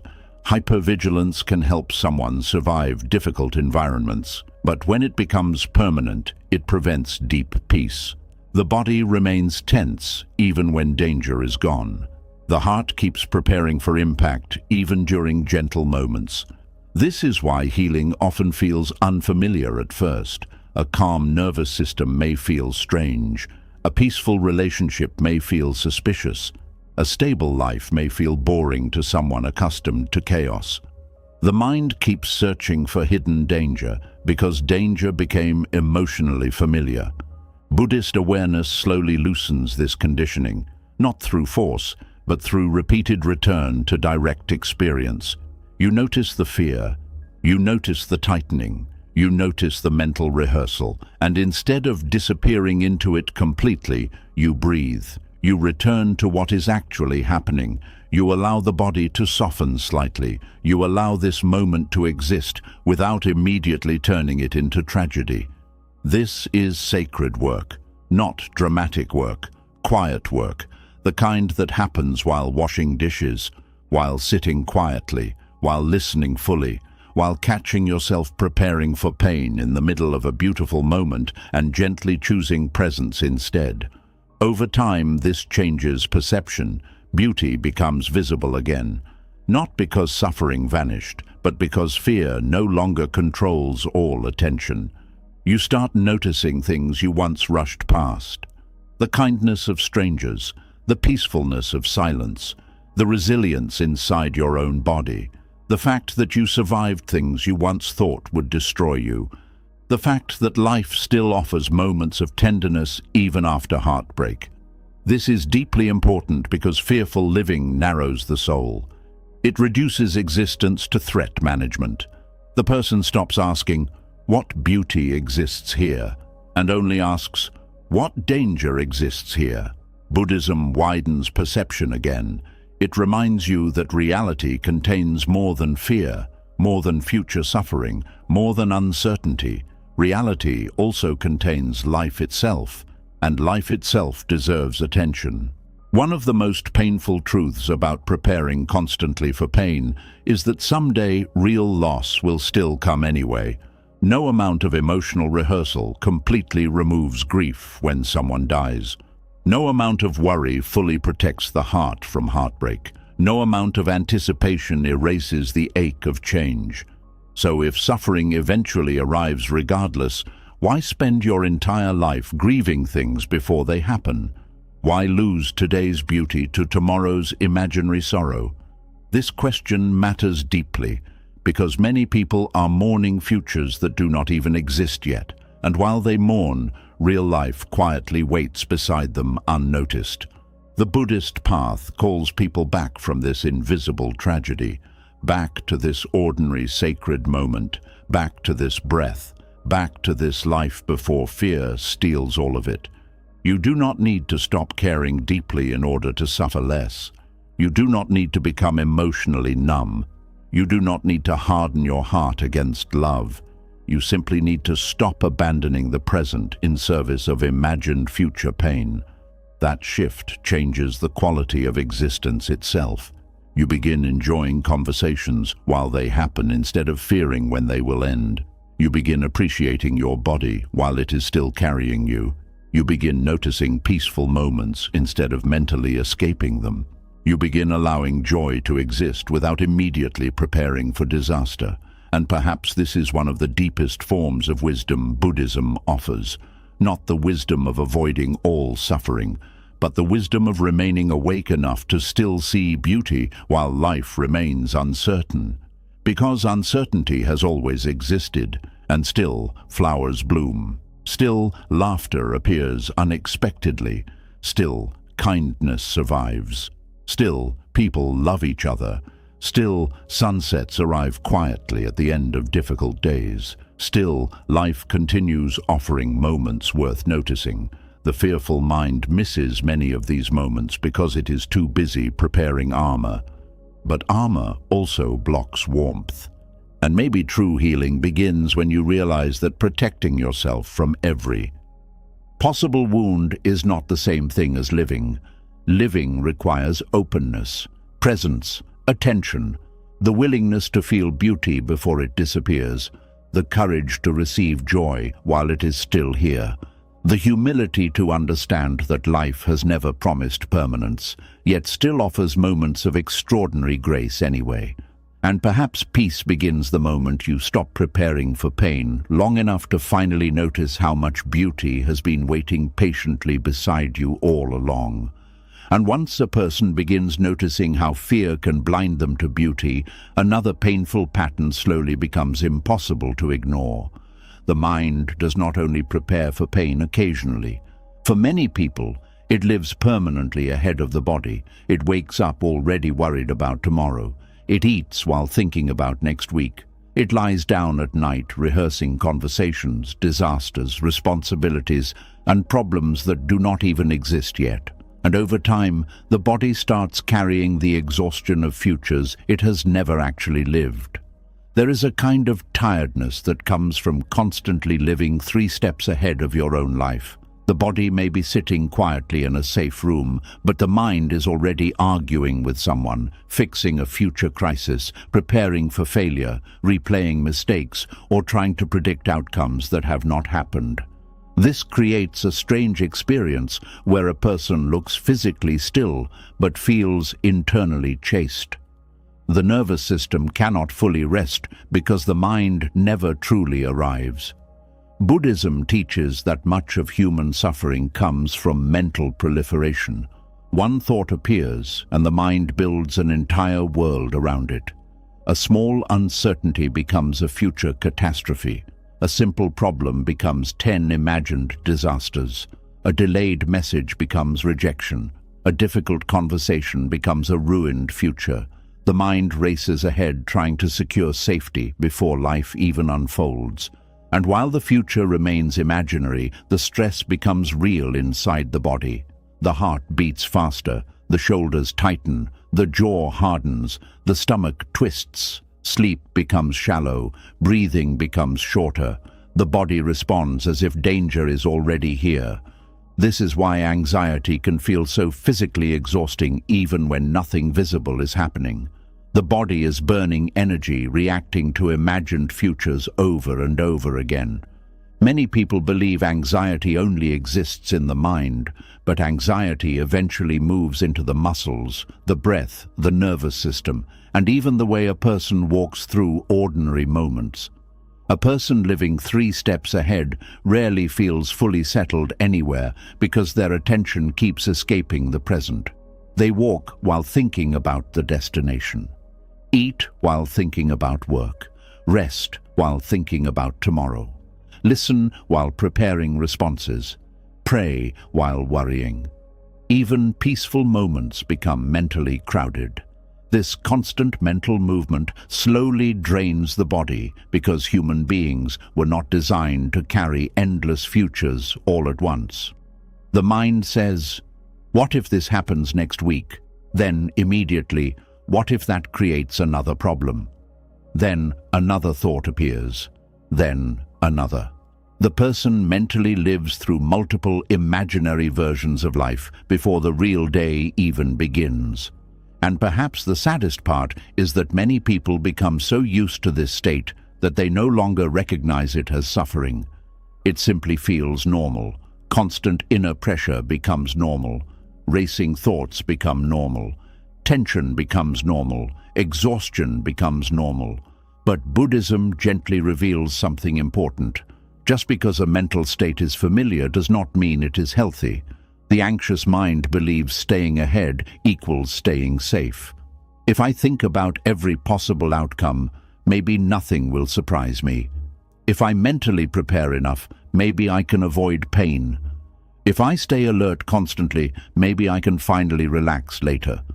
But later rarely comes, because anxiety feeds on uncertainty, and uncertainty is endless. One problem gets solved, another appears. One fear fades, another takes its place. The mind living 3 steps ahead never reaches arrival because it survives through anticipation itself. This creates deep exhaustion because the body keeps receiving signals that danger is near, even during ordinary moments. A person may wake up already tired before the day truly starts. Not because the body worked all night, but because the mind never stopped rehearsing. Thoughts kept moving, worries kept expanding, imaginary conversations kept repeating. The nervous system remained alert while the body tried to rest. This is one reason anxiety feels so heavy. The body is carrying invisible weight. Buddhism teaches that awareness interrupts this invisible suffering by returning attention to direct experience, instead of imagined futures. Right now, perhaps you are only sitting in a chair. Right now, perhaps the breath is still moving gently. Right now, perhaps there is no actual emergency in the room. But the anxious mind struggles to trust simple reality. It constantly scans ahead, searching for what could go wrong next. This habit often begins from pain. Maybe someone grew up in unstable environments where staying alert was necessary. Maybe life became unpredictable. Maybe trust was broken repeatedly. The mind adapted by learning to anticipate problems before they happened. This adaptation may have once protected the person, but eventually the protection becomes its own prison. A mind trained to survive danger often struggles to recognize safety even when safety exists. This is why some people cannot fully relax even in peaceful environments. Their body learned to expect interruption. Their nervous system learned that calmness may disappear suddenly, so instead of resting inside peace, they prepare for its collapse. Buddhism approaches this suffering with compassion rather than shame. The anxious mind is not weak. It is trying to protect the person. The problem is that it protects through constant future occupation, and future occupation steals present life. A person living 3 steps ahead misses ordinary moments constantly. They rush through meals, rush through conversations, rush through sunsets, rush through weekends, rush through entire years while mentally preparing for the next thing. And one day they suddenly realize they barely inhabited large parts of their own existence. The Buddhist path brings attention back to now because now is the only place where the body can truly rest. The body cannot rest inside tomorrow. The body cannot breathe inside next year. The body can only exist here. This is why mindfulness practices often seem incredibly simple. Breathing, walking, sitting quietly, feeling the body, watching thoughts pass without following all of them. To an anxious mind, this simplicity may feel almost insulting at first. How can breathing solve my problems? But mindfulness is not pretending problems do not exist. It is teaching the mind to stop multiplying suffering beyond what is actually happening. There is a major difference between responsibly thinking about the future and emotionally living inside it all day long. Wise preparation has boundaries. Anxious anticipation does not. Wise preparation says, here is the next step. Anxiety says, but what about 10 disasters from now? Wise preparation eventually returns to the present. Anxiety never fully leaves the future. This endless future focus overwhelms the nervous system because the human mind was never meant to hold infinite possibilities at once. Many anxious people are mentally solving problems that may never exist, preparing for arguments that never happen, expecting rejection that never arrives, rehearsing disasters that never unfold. And because the body responds emotionally to believed thoughts, the suffering becomes real even when the danger is imaginary. This creates emotional burnout. The body becomes exhausted from surviving scenarios the person never actually lived through. Buddhism teaches that thoughts are events inside the mind, not always objective truth. This realization is deeply important because anxious people often fuse completely with their thoughts. A fear appears, and it immediately feels real. What if everything falls apart? What if I fail? What if they leave? What if something terrible happens? The body reacts instantly, but awareness creates space. Instead of becoming every fearful thought, the person begins noticing thoughts as passing mental activity. Fear may still appear, but it no longer completely controls perception. This changes the relationship with anxiety itself. The goal is not to force the mind into perfect silence. Human minds naturally think. The goal is to stop giving every fearful thought absolute authority over the nervous system. This is why Buddhist meditation often involves observing thoughts without chasing them. A thought comes, the person notices it, the person breathes, the thought passes, another thought comes. Again, awareness notices it. This sounds simple, but it retrains the entire inner world slowly, because anxiety survives through automatic identification with thought. The moment awareness enters, automatic suffering weakens slightly. Many people living 3 steps ahead believe their worrying is helping them stay responsible, and sometimes anxiety disguises itself as intelligence. The person thinks, if I stop worrying, I will become careless. But presence is not carelessness. Presence actually improves clarity because the mind stops drowning in endless projections. An anxious mind often struggles to see reality accurately because fear distorts perception. Small issues feel enormous. Uncertainty feels catastrophic. Temporary discomfort feels permanent. The future becomes emotionally exaggerated. This is why anxious people often feel mentally overwhelmed by situations that may appear manageable from the outside. The nervous system is reacting not only to reality, but to layers of imagined consequences surrounding reality. Buddhism gently removes these extra layers, not by denying pain, but by returning attention to what is directly here, now, this moment, this breath, this actual step. Not 10 imagined futures stacked on top of each other. There is tremendous peace in learning that you do not need to mentally solve your entire life in one sitting. The anxious mind tries to do exactly that. It keeps reaching ahead. What about next month? What about next year? What if this fails? What if I regret this? What if things become worse? The mind keeps trying to control uncertainty through endless mental movement. But uncertainty cannot be eliminated through thought alone. Life remains fluid no matter how much the mind rehearses. This realization can feel frightening at first, but eventually it becomes liberating. Because if total certainty is impossible, then perhaps you can stop demanding it before allowing yourself peace. That changes how the body experiences life. The shoulders soften slightly, breathing deepens, moments become more visible. The nervous system slowly learns that not every unknown future requires panic. Many anxious people have forgotten how to inhabit one moment at a time. Their attention automatically jumps ahead. Even during simple tasks, the mind races toward future responsibilities. This creates chronic internal acceleration.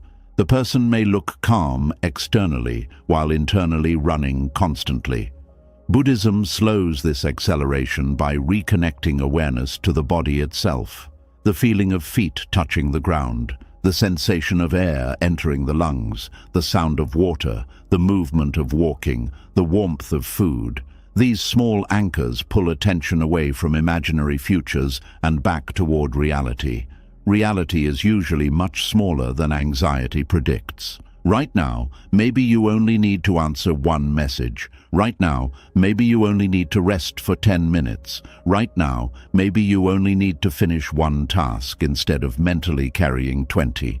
But anxiety makes life feel enormous because it forces the mind to hold too many futures simultaneously. This is why anxious people often feel physically exhausted even after doing relatively little externally. The internal labor never stops. Buddhism recognizes this suffering deeply. It understands how the mind creates additional pain through resistance, anticipation, and mental attachment to outcomes. The anxious mind constantly negotiates with reality before reality even arrives. What if this happens? What if that changes? What if I cannot handle it? But the future has not asked these questions yet. The mind asks them preemptively, then suffers inside the imagined answers. This habit disconnects people from direct experience. A person may be surrounded by beauty while internally drowning in prediction. A peaceful evening becomes another planning session. A quiet morning becomes another mental emergency. A conversation becomes another opportunity to rehearse future problems. Life loses freshness because the mind is rarely truly here. One of the deepest Buddhist lessons is that peace does not come from controlling every future possibility. Peace comes from learning how to stay present with uncertainty itself. This is difficult because modern culture encourages constant future fixation.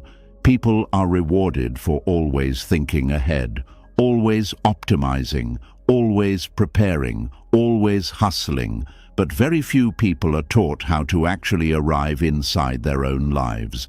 The result is widespread nervous system exhaustion. People become disconnected from their bodies, emotions, and present experiences because their attention permanently lives somewhere ahead. And this affects relationships deeply too. An anxious person may struggle to fully listen because they are preparing responses, struggle to enjoy intimacy because they are fearing loss, struggle to relax around loved ones because their mind is already handling tomorrow's worries. The body may sit beside another human being while the mind lives in another timeline entirely. This creates loneliness even inside connection. Buddhist awareness gently restores contact. Contact with the breath, contact with reality, contact with the person in front of you, contact with the life already happening. This restoration takes practice because anxiety habits become deeply automatic over time. The mind may wander ahead hundreds of times. That is okay. The practice is returning again and again, not perfectly, patiently. You notice the future rehearsal. You notice the tension. You notice the catastrophic thinking. Then you gently come back to the room, back to the body, back to now. This repeated return slowly teaches the nervous system a new possibility, that uncertainty can exist without total panic, that thoughts are not always emergencies, that not every future requires immediate emotional occupation, that this breath may actually be enough for this moment. Many people living 3 steps ahead secretly believe that if they stop worrying, everything will collapse. But worrying is not the same thing as wisdom. Panic is not preparation. Fear is not responsibility. In fact, chronic anxiety often weakens clarity because the exhausted mind struggles to think accurately.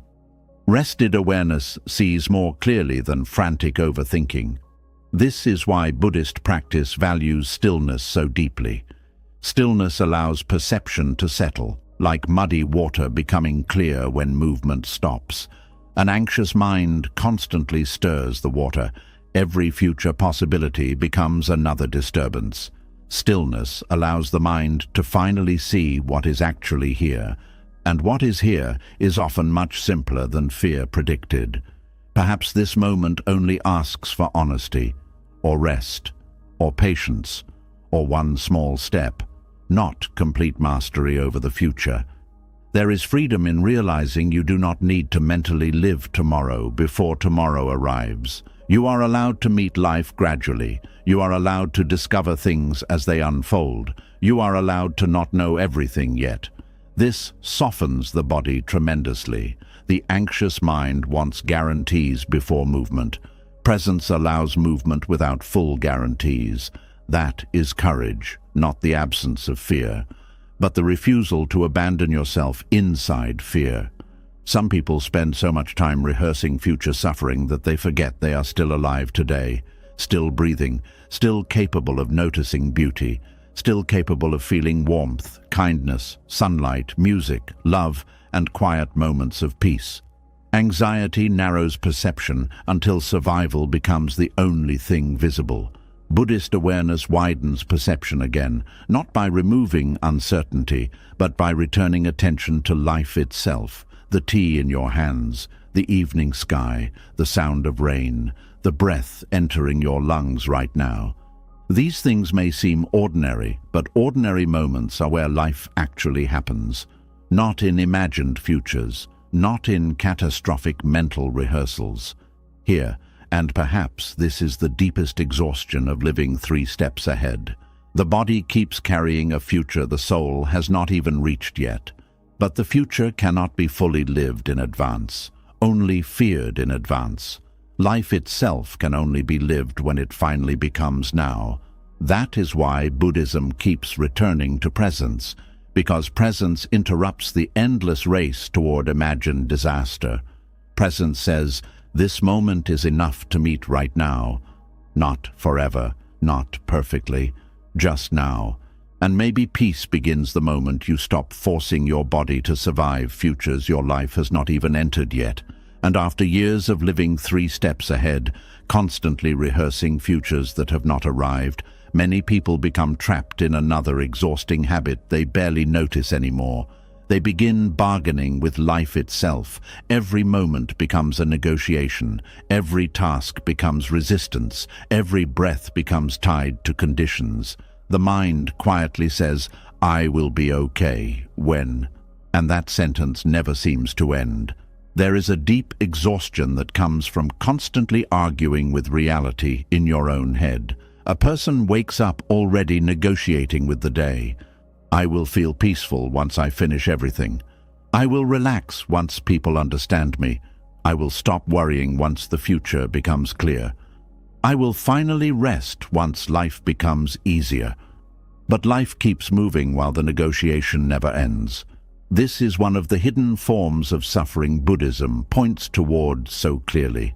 The human mind constantly bargains with the present moment instead of fully entering it. It resists what is here while chasing an imagined emotional resolution somewhere else. And because of this, people rarely feel fully where they are. Even during ordinary tasks, the mind is elsewhere.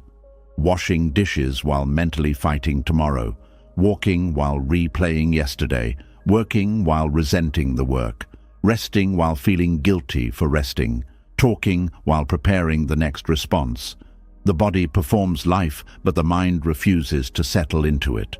This creates enormous inner tension. Buddhism teaches that presence begins when inner negotiation finally softens. Not because every problem disappears, but because the mind stops demanding that reality become different before allowing peace.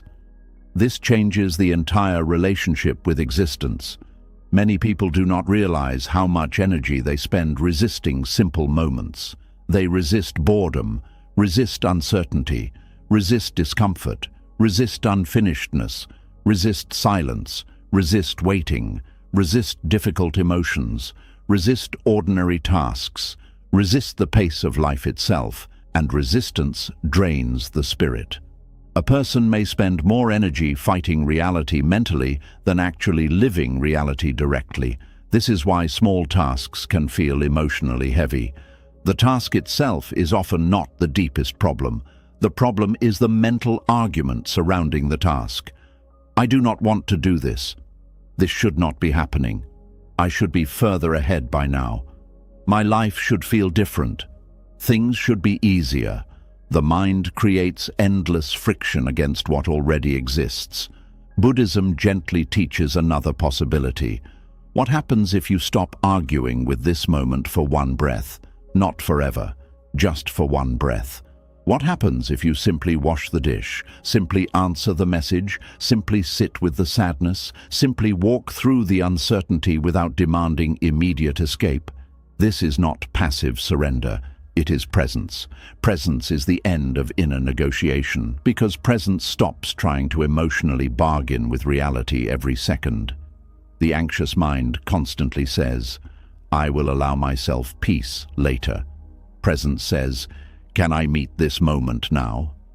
The bargaining mind says, "Once this changes, I will finally breathe." Presence says, "This breath is already here." The bargaining mind keeps postponing life. Presence returns life to now. Many people have lived so long inside mental resistance that they no longer notice how constantly they are fighting their own experience.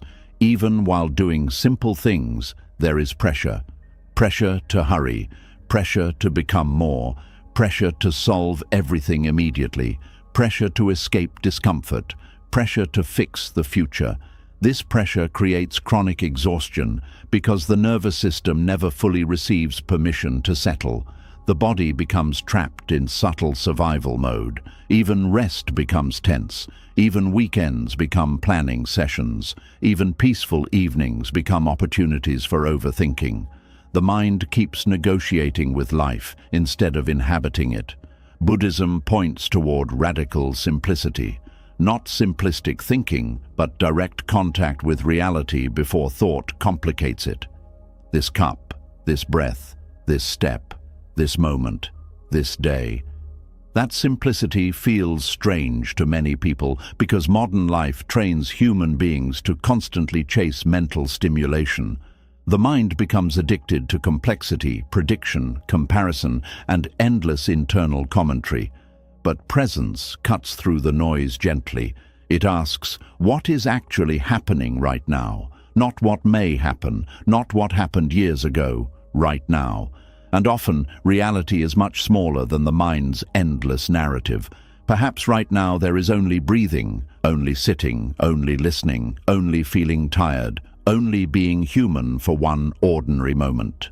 This realization can feel surprisingly emotional because many people have spent years carrying psychological weight that was never fully necessary. The mind convinced them they must solve their entire life before allowing themselves to rest. But no human being can carry existence that way forever.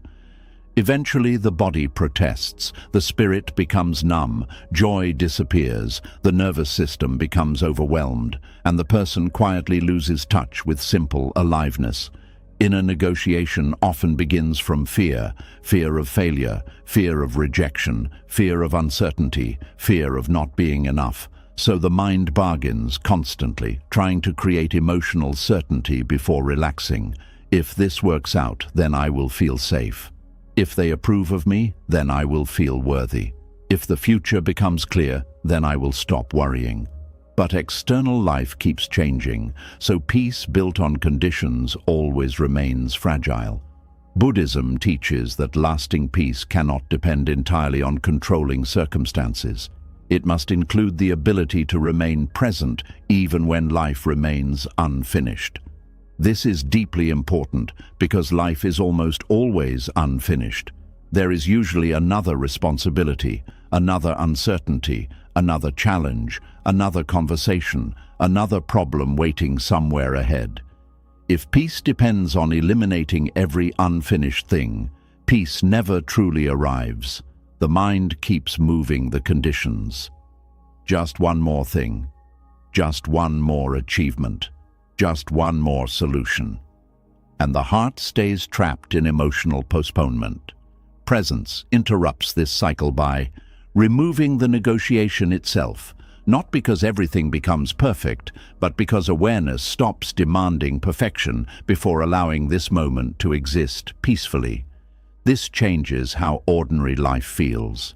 A person washing dishes may suddenly realize they do not need to mentally resist the task the entire time. A person walking may realize they do not need to spend the whole walk mentally rehearsing tomorrow.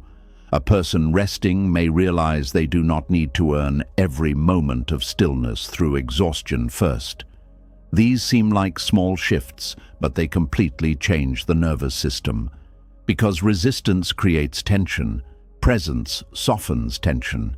There is tremendous energy hidden inside acceptance, not passive acceptance that gives up on growth, but honest acceptance of reality as it currently is. This moment exists. This emotion exists. This uncertainty exists. This unfinished life exists. And instead of fighting these truths constantly, the person learns to meet them directly. Buddhism does not ask people to stop acting. It asks them to stop psychologically warring with existence while acting. You can still improve your life without hating your current reality every moment. You can still work toward goals without emotionally abandoning today. You can still solve problems without making your entire nervous system collapse around them. This balance matters deeply because many people confuse tension with responsibility. They believe if they stop worrying constantly, they will stop caring.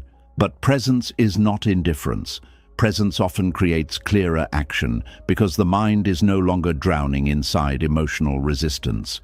A calm mind responds better than a panicked one. An aware person sees more clearly than a frantic person. This is why Buddhist teachings often return to breathing. Not because breathing magically removes all difficulty, but because breathing reconnects awareness to direct experience. One breath, then another. Not solving your whole future, not bargaining with tomorrow, just returning to this living moment. The bargaining mind constantly rejects the present in subtle ways. This should not be happening. I should be different by now. They should understand me. My life should feel easier. But reality rarely obeys internal demands completely, and fighting reality mentally creates extra suffering on top of ordinary pain. Buddhism calls this unnecessary suffering. The first pain may be unavoidable, but the mental resistance surrounding the pain often multiplies it dramatically. A difficult emotion appears. Then the mind says, "I should not feel this." Now suffering doubles. An uncertain situation appears. Then the mind says, "This must be solved immediately." Now panic increases. An unfinished season appears. Then the mind says, "My life cannot begin until this changes." Now existence itself feels postponed. Presence softens this multiplication. Presence says, "This is difficult, but I can still remain here. This is unfinished, but I do not need to emotionally disappear. This day is imperfect, but it is still my life." That shift changes suffering profoundly. Many people believe peace will arrive through controlling life more effectively. Buddhism reveals that peace often begins when control relaxes enough for reality to finally be felt directly. This does not mean abandoning wisdom. It means abandoning constant internal warfare. There is a huge difference. Some people argue with reality from the moment they wake up until the moment they fall asleep. Traffic should move faster. People should behave differently. The body should not feel tired. Work should feel easier. Life should already be solved. And because reality rarely matches these endless demands, frustration becomes constant. The nervous system never truly rests. But presence interrupts this pattern. Instead of demanding that reality immediately become different, awareness begins with honesty. This is the traffic. This is the tiredness. This is the uncertainty. This is the moment.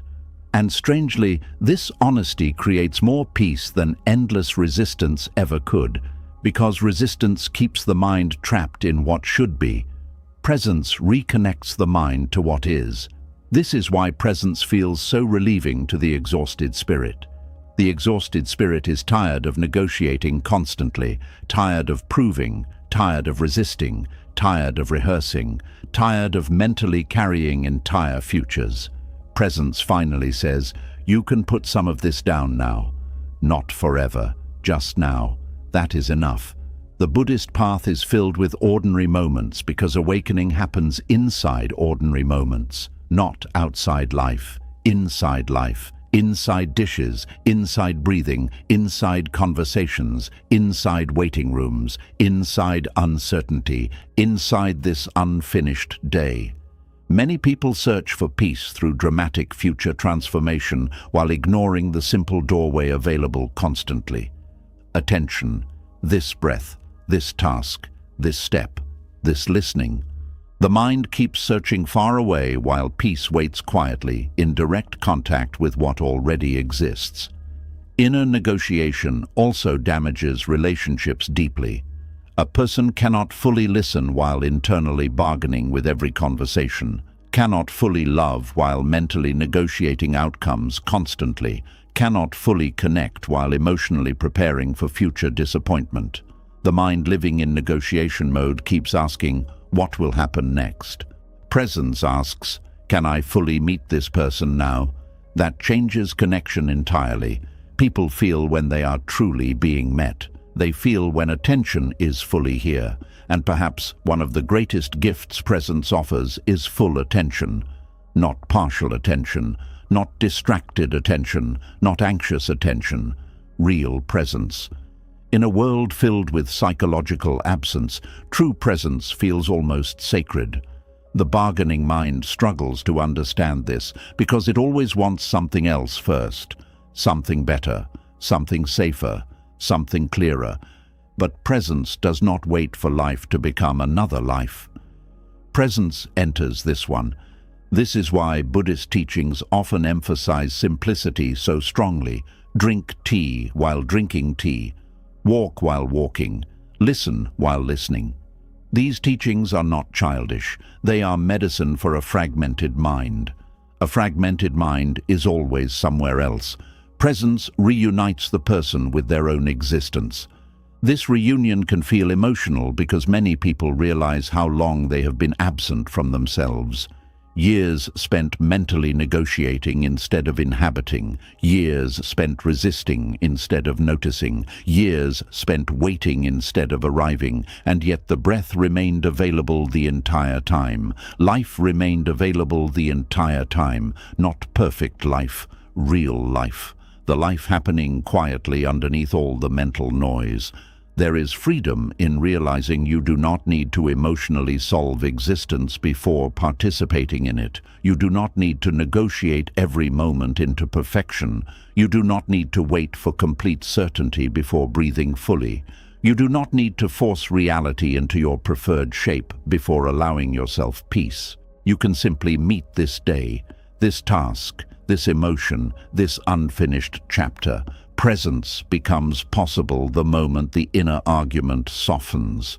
Not because life finally obeyed you, but because you stopped demanding that life become different before you agreed to inhabit it. This is the end of inner negotiation, not total passivity, not giving up, but no longer making your peace completely dependent on conditions outside this breath. And perhaps this is one of the deepest forms of freedom a human being can experience. The freedom to stop bargaining with life long enough to finally live it. One breath at a time, one honest moment at a time, one ordinary sacred day at a time.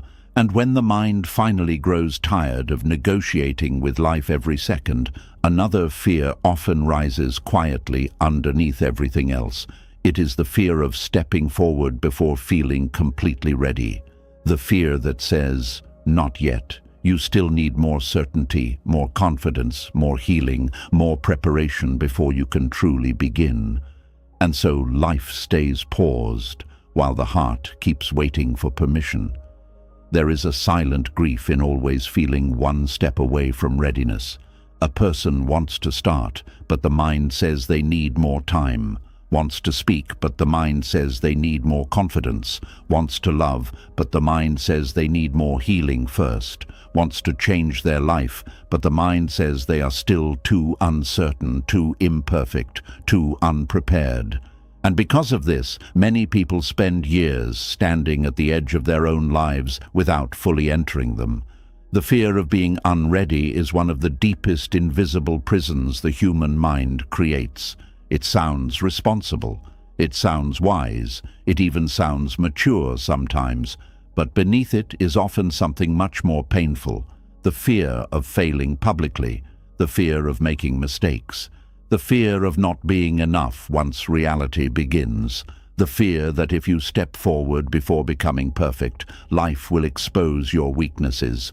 So the mind delays, plans more, studies more, prepares more, waits more, and while waiting, life quietly continues moving. Buddhism teaches something deeply freeing about this fear. It teaches that complete readiness is mostly an illusion. Human beings grow through direct experience, not through endless mental preparation alone. A bird learns to fly by leaving the branch, not by endlessly studying the sky. A child learns to walk through falling, not through waiting until balance becomes perfect. Life itself unfolds through participation. But the fearful mind wants guarantees before movement.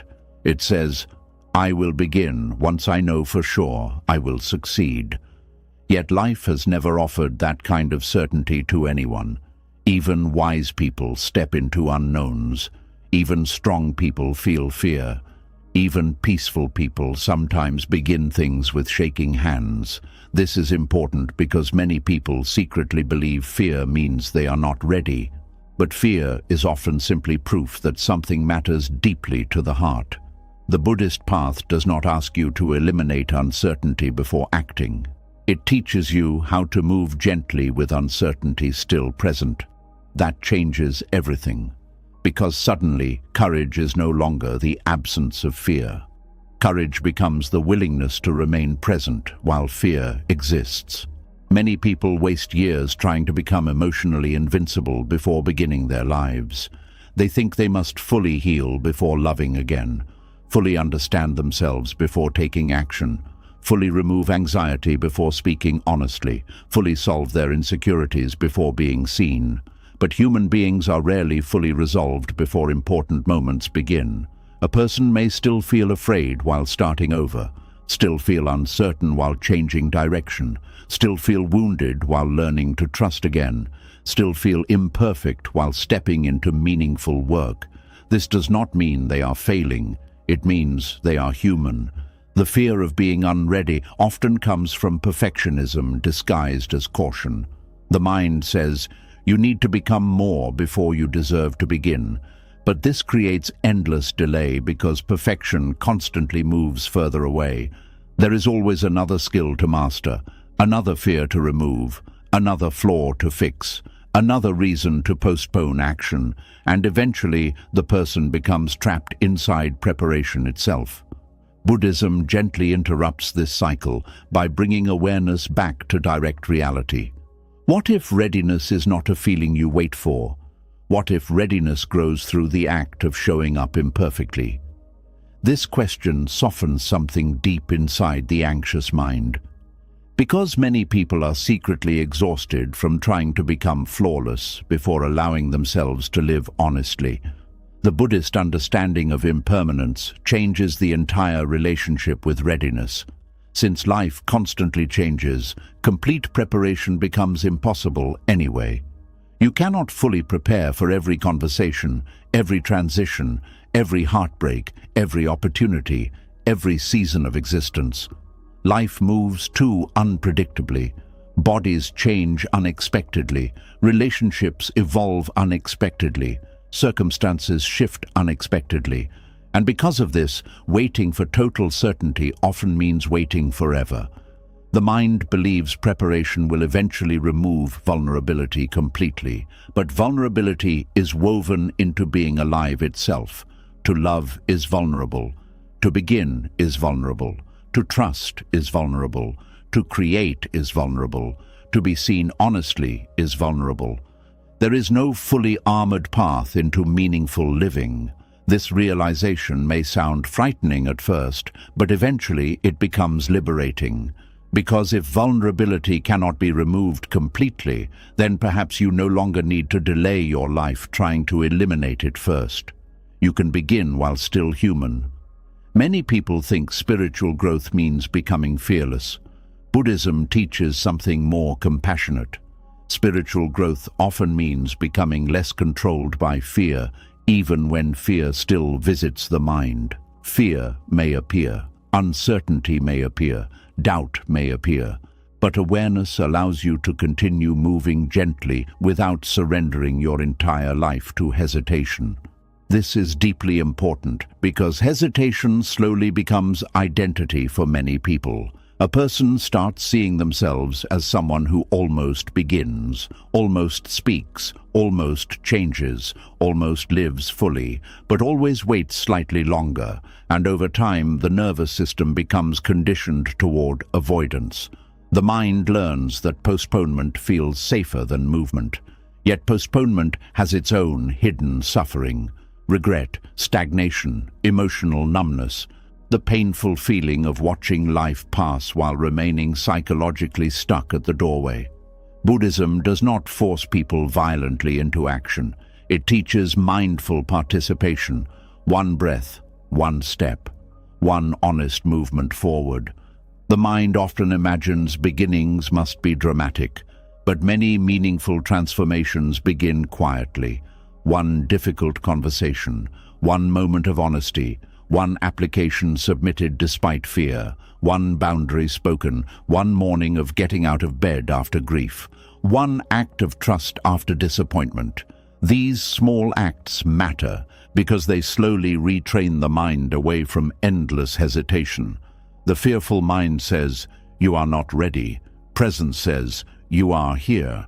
That difference matters more than people realize, because readiness is often discovered inside the moment itself, not before it. A person giving a speech may feel terrified beforehand, then slowly settle once they begin speaking. A person entering a new chapter may feel uncertain until they start living it. A person learning to trust again may feel afraid until real connection begins softening the fear naturally. Action often teaches the body what endless preparation never could. That survival is possible. That imperfection is survivable. That mistakes are survivable. That uncertainty itself is survivable. Many people who fear being unready are also secretly afraid of being seen unfinished. They believe they must appear polished before stepping forward. They hide their confusion, hide their fear, hide their learning process. But Buddhism deeply honors unfinishedness. The lotus flower does not bloom because the mud disappeared first. Growth itself is messy. Human becoming is messy. Healing is messy. Awakening is messy. And much suffering comes from trying to appear spiritually or emotionally complete before life naturally shapes you through experience. Some people wait to become more confident before speaking honestly. But confidence often grows through honest speaking. Some wait to become more peaceful before meditating. But peace often grows through practicing meditation while restless. Some wait to feel worthy before accepting love. But worthiness often deepens through receiving genuine love imperfectly. The mind keeps placing readiness before experience, when experience itself is often what creates readiness. This is why Buddhist practice focuses so much on direct engagement with life rather than endless conceptual thinking. You can think about swimming forever, but eventually the body must touch water.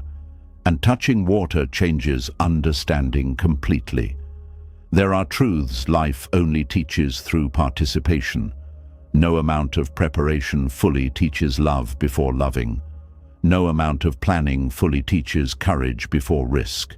No amount of theory fully teaches presence before actual living. The fear of being unready also creates constant self-monitoring. The person watches themselves excessively. Am I healed enough, wise enough, strong enough, productive enough, spiritual enough? And this constant evaluation creates deep tension because the person never fully relaxes into authentic movement. They are too busy checking whether they deserve movement first. Buddhism gently loosens this obsession with self-measurement. The practice becomes simpler. Breathe, notice, return. Take the next step available, not the perfect step, the real one. This simplicity can feel surprisingly emotional because many people have spent years carrying the impossible burden of trying to fully perfect themselves before participating in life. The nervous system becomes exhausted from all the self-monitoring, all the hesitation, all the internal waiting. Eventually, the heart quietly asks, "How much longer must I remain paused before I am finally allowed to live?" This question matters deeply, because some people postpone themselves so long that they begin losing connection with desire itself. They stop dreaming honestly because dreaming activates fear. They stop trying because trying risks disappointment. They stop opening because openness risks pain. Avoidance becomes emotional safety, but emotional safety built entirely on avoidance eventually becomes loneliness. Buddhism teaches the middle path between reckless impulsiveness and fearful paralysis. You do not need to rush blindly, but you also do not need to imprison yourself inside endless preparation. You can move slowly and still move. You can move carefully and still move.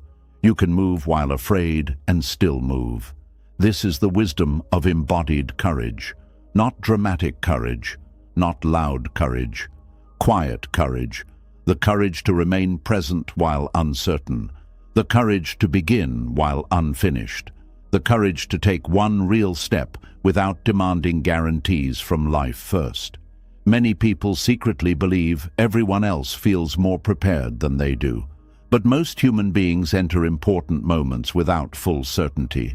Parents become parents without fully knowing how. Artists create before fully believing in themselves. Teachers teach while still learning. Hearts love while still carrying old scars. No one fully masters life before living it. The mind only creates this illusion because it wants emotional control before vulnerability begins. But vulnerability cannot be removed from meaningful existence. To be alive is to meet uncertainty repeatedly. This realization can either terrify the mind or free it. Buddhism uses awareness to transform it into freedom. Because if uncertainty belongs to all human beings, then perhaps you no longer need to treat your own uncertainty as proof of inadequacy. Perhaps uncertainty simply means you are standing honestly inside life itself. There is also deep suffering in constantly delaying action because the body remembers postponed dreams. The heart remembers conversations never spoken. The spirit remembers all the times fear convinced you to remain smaller than your truth. And eventually regret becomes heavier than uncertainty itself. Not dramatic regret always. Quiet regret. The regret of unlived moments, unexpressed love, unattempted possibilities, a life spent rehearsing instead of participating. This is why Buddhist teachings bring attention back to immediacy constantly. Not because the future is meaningless, but because life can only actually be entered now. The mind says, prepare more. Life says, step gently. The mind says, wait until fear disappears. Life says, walk with fear and learn you can survive. The mind says, become perfect first. Life says, no human being arrives that way. There is tremendous healing in realizing that your worth is not dependent on flawless readiness. You are allowed to be learning, allowed to be uncertain, allowed to still have questions, allowed to still tremble while moving forward. The Buddhist path itself is built on practice, not perfection. Practice means repeated return, repeated awareness, repeated willingness to begin again. This dissolves the fantasy that awakening belongs only to people who already have everything figured out. No, awakening belongs to people willing to return honestly to this breath, this life, this imperfect moment, again and again. The fear of being unready often hides another deeper fear too. The fear that if you truly begin, life will change. And change always involves loss. Old identities fall away, old excuses disappear, old comfort zones loosen. So part of the mind clings to preparation because preparation allows the fantasy of transformation without the vulnerability of actual transformation. Planning feels safer than participation. Dreaming feels safer than risking. Thinking feels safer than beginning. But safety built entirely on avoidance eventually becomes emotional suffocation. The soul wants movement, growth, participation, contact with real life, not endless mental rehearsal. Buddhism does not ask you to destroy fear. It asks you to stop building your entire life around obeying fear. That changes everything, because now fear can exist without becoming the ruler of your choices. You can breathe while afraid, love while uncertain, begin while unfinished, speak while nervous, rest while imperfect, move while still healing. This is freedom, not freedom from vulnerability, freedom from complete imprisonment inside vulnerability. The mind often waits for a feeling of readiness that never fully arrives because true readiness is usually quieter than expected. It does not always feel powerful. Sometimes it simply feels like willingness. Willingness to take the next step. Willingness to remain present through discomfort. Willingness to stop postponing yourself. That is enough. There is deep peace in understanding that life was never asking you to become superhuman before participating in it. Life only asks for honest presence. This breath, this conversation, this attempt, this day. And perhaps one of the greatest spiritual shifts happens when you finally stop asking, "What if I am not ready?" and begin asking, "What if readiness grows through living itself?" Because then the path opens differently, not as a perfect road free from uncertainty, but as a living experience you are finally willing to enter. One imperfect step at a time, one trembling breath at a time, one honest beginning at a time. And maybe true peace begins the moment you realize you were never meant to prepare forever. You were meant to live. And after a person spends years fearing they are not ready enough to begin, another hidden pattern often quietly takes control of their life. They become obsessed with improving themselves before allowing themselves to fully exist. Every flaw becomes a project. Every weakness becomes something to repair. Every emotion becomes something to optimize, control, or eliminate. And slowly, growth stops feeling like care. It starts feeling like rejection. There is a lonely sadness in constantly feeling like you are a problem that still needs solving before you deserve peace. A person wakes up already trying to improve themselves. They study productivity, confidence, discipline, healing, routines, communication, spirituality, appearance, success, emotional intelligence, and endless methods for becoming better. On the surface, it looks admirable, it looks ambitious, it even looks healthy. But sometimes, hidden underneath all the self-improvement is a quiet refusal to simply be with yourself as you are now. This is where self-improvement becomes self-avoidance. Buddhism teaches that suffering often grows from attachment to identity. The mind creates an image of the ideal self and then begins warring against the present self constantly. The current version of the person is treated like an obstacle instead of a living human being worthy of compassion. I need to become calmer. I need to become stronger. I need to become more attractive. I need to become more disciplined.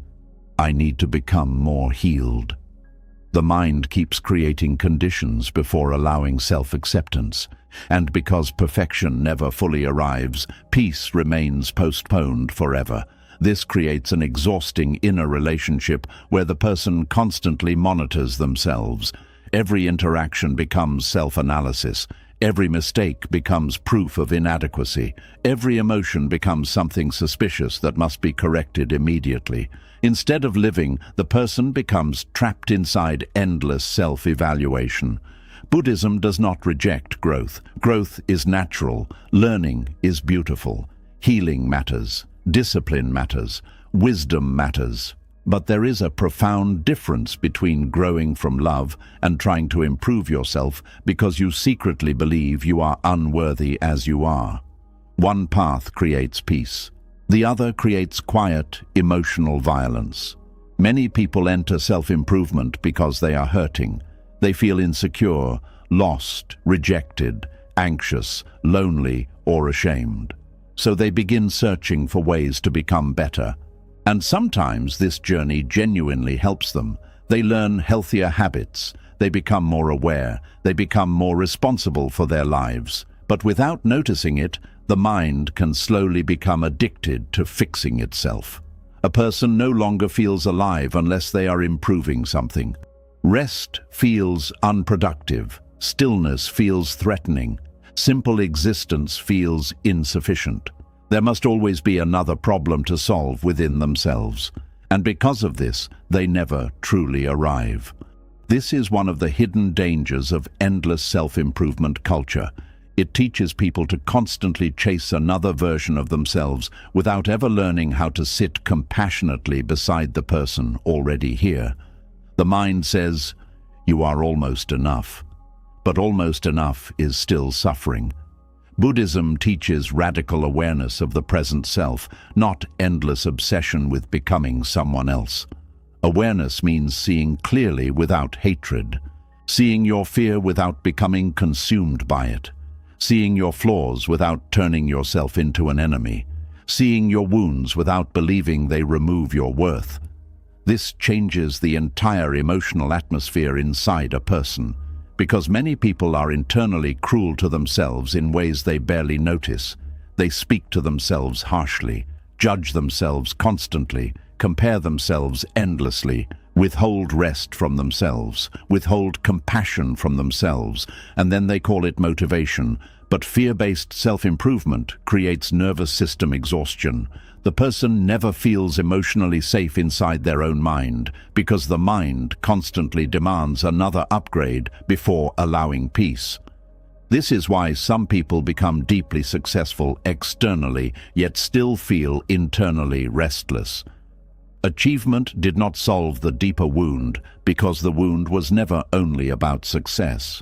The wound was the belief that they must constantly become more before deserving love, rest, and presence.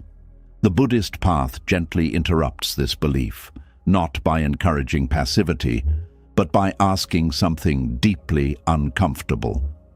What if you stop treating yourself like a constant problem to repair? This question can feel terrifying for people whose identity depends on endless self-fixing. Because many people secretly fear that self-acceptance will make them lazy, they think if they stop criticizing themselves, they will stop growing. But self-hatred is not the only fuel for transformation. Compassion can also create growth. In fact, growth rooted in compassion is often more sustainable because it does not constantly attack the nervous system. A tree grows because it is nourished, not because it screams at itself.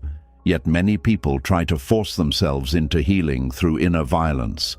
They shame themselves for being anxious, shame themselves for being emotional, shame themselves for still struggling, shame themselves for not improving fast enough. And all this pressure creates deep emotional fatigue. The heart becomes tired of constantly being treated like unfinished machinery instead of a living human experience. Buddhism teaches that awareness itself transforms things naturally. You do not always need to violently attack your patterns. Sometimes you need to notice them gently, sit beside them, understand them, bring compassion into them. The goal is not to erase your humanity. The goal is to stop being unconscious inside it. This is a major difference, because many people approach healing as if they are trying to delete every imperfect part of themselves before life can begin. But human beings are not machines built for flawless optimization. They are living beings shaped by joy, grief, confusion, memory, tenderness, fear, hope, longing, uncertainty, and impermanence. Trying to become emotionally perfect before allowing yourself to live creates endless suffering. There will always be another insecurity, another weakness, another fear, another unfinished area. If peace depends on total self-perfection, peace becomes impossible. This is why Buddhism places such deep emphasis on acceptance, not passive resignation, but honest acceptance of reality before transformation begins. You cannot heal what you refuse to face compassionately. You cannot grow wisely while constantly rejecting yourself. Some people have spent so long trying to improve themselves that they no longer know who they are without a project. They no longer know how to simply sit quietly without evaluating themselves. Even meditation becomes another performance, another thing to master, another identity to achieve. The ego quietly turns spirituality itself into self-improvement obsession. I must become more awakened, more peaceful, more disciplined, more detached. And again, the person postpones peace until another future version of themselves arrives. This is why Buddhism constantly returns to presence instead of identity construction. The point is not becoming spiritually impressive. The point is becoming aware enough to stop abandoning yourself every moment. That is much more difficult than collecting self-improvement techniques, because true presence removes distraction. And without distraction, people often discover how harshly they have been treating themselves internally for years. Some people cannot rest because they feel guilty whenever they are not improving. Some cannot enjoy success because they immediately focus on what still needs fixing. Some cannot receive love because they believe their current self is still too broken. This creates a life where nothing is ever fully enough. Not because life lacks goodness, but because the mind keeps postponing worthiness. Buddhism gently dissolves this postponement by teaching that awareness itself already contains wholeness. Not perfect wholeness, human wholeness, the kind that allows room for imperfection without turning existence into failure. There is tremendous healing in realizing that you are allowed to grow without hating who you currently are. You are allowed to improve without rejecting yourself, allowed to heal without treating your wounds like proof of worthlessness, allowed to evolve without turning your life into an endless emergency project. This changes how the nervous system experiences growth. Growth stops feeling like punishment. It begins feeling like care. The body softens. The mind slows down. The heart no longer feels constantly attacked from within. And this softness creates something many people secretly need more than endless improvement: safety. Emotional safety inside themselves, because a person can survive many difficult things externally, but constant internal war eventually becomes unbearable. Many people are exhausted not only from life, but from themselves, from the endless inner commentary, the endless fixing, the endless comparison, the endless pressure to become more. The Buddhist path offers relief by teaching people how to sit beside themselves honestly instead of constantly running toward another identity. This does not mean giving up on growth. It means no longer turning growth into self-rejection. A person may still practice discipline, still learn, still change habits, still build a better life, but the emotional energy changes completely. The inner voice becomes kinder, more patient, more understanding. Growth begins flowing from care instead of shame. This distinction matters deeply. A person who grows from shame constantly feels behind. A person who grows from awareness still experiences challenges, but they do not feel fundamentally at war with themselves every moment. Modern self-improvement culture often creates impossible standards. Wake earlier, achieve more, become mentally stronger, be more attractive, be more productive, heal faster, optimize constantly, and while some advice may be useful, many people quietly absorb the message that their natural human state is never enough. This creates chronic inadequacy. Even rest feels guilty because resting interrupts optimization. Even joy becomes transactional. What have I achieved to deserve this? But Buddhism teaches that life is not only about becoming more efficient. It is also about awakening to the sacredness already present inside ordinary existence, this ordinary breath, this tired body, this imperfect mind trying to survive another day. There is compassion in seeing yourself clearly without immediately trying to turn yourself into another person. Some people have forgotten how to simply be, not improve, not perform, not compare, just be. And this forgetting creates enormous suffering because the person loses contact with direct aliveness. They become trapped inside endless self-construction. But identity itself is fluid. Buddhism teaches that the self constantly changes. Thoughts change, emotions change, desires change, bodies change, roles change. Nothing remains fixed. So building your entire piece around becoming the perfect version of yourself creates endless instability because the mind keeps chasing a moving target. Awareness offers something more grounded. Instead of endlessly asking, "How can I become better?" awareness sometimes asks, "Can I fully meet myself honestly right now?" That question opens a completely different doorway, because many people secretly do not know how to be with themselves unless they are fixing something. Silence feels uncomfortable. Stillness feels threatening. Presence feels unproductive. The mind constantly seeks another self-improvement project to avoid direct contact with unresolved emotions underneath. This is why self-improvement can become self-avoidance. A person may obsess over routines while avoiding grief, obsess over discipline while avoiding loneliness, obsess over productivity while avoiding self-worth wounds, obsess over becoming better while never learning how to love themselves gently. The fixing becomes a distraction from deeper emotional intimacy. Buddhism slowly removes these distractions, not cruelly, patiently. You begin noticing how often the mind delays self-acceptance, How often it says, "I will finally deserve peace after more healing, more achievement, more transformation." But awareness interrupts the sentence. It asks, what if this moment also deserves compassion? That changes healing profoundly, because healing rooted in self-rejection often becomes another form of suffering.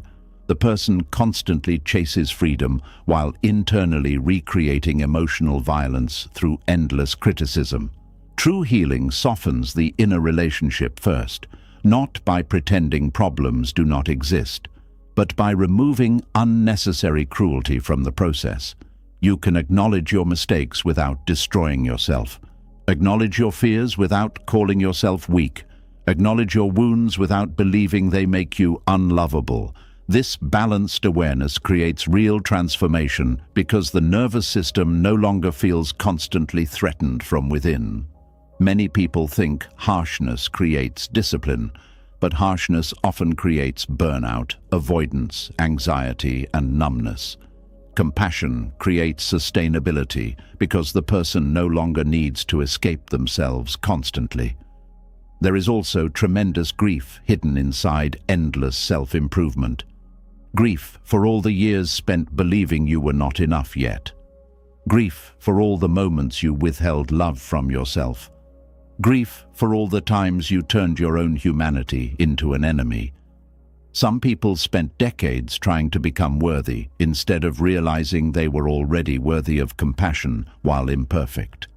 This realization can feel heartbreaking and relieving at the same time, because suddenly the endless chase softens slightly. The nervous system no longer needs to run constantly. The heart no longer needs to prove itself every second. Life becomes less about constructing the ideal self and more about honestly inhabiting the present self. This changes ordinary existence completely. You stop turning every flaw into catastrophe, stop turning every emotion into failure, stop treating yourself like unfinished machinery.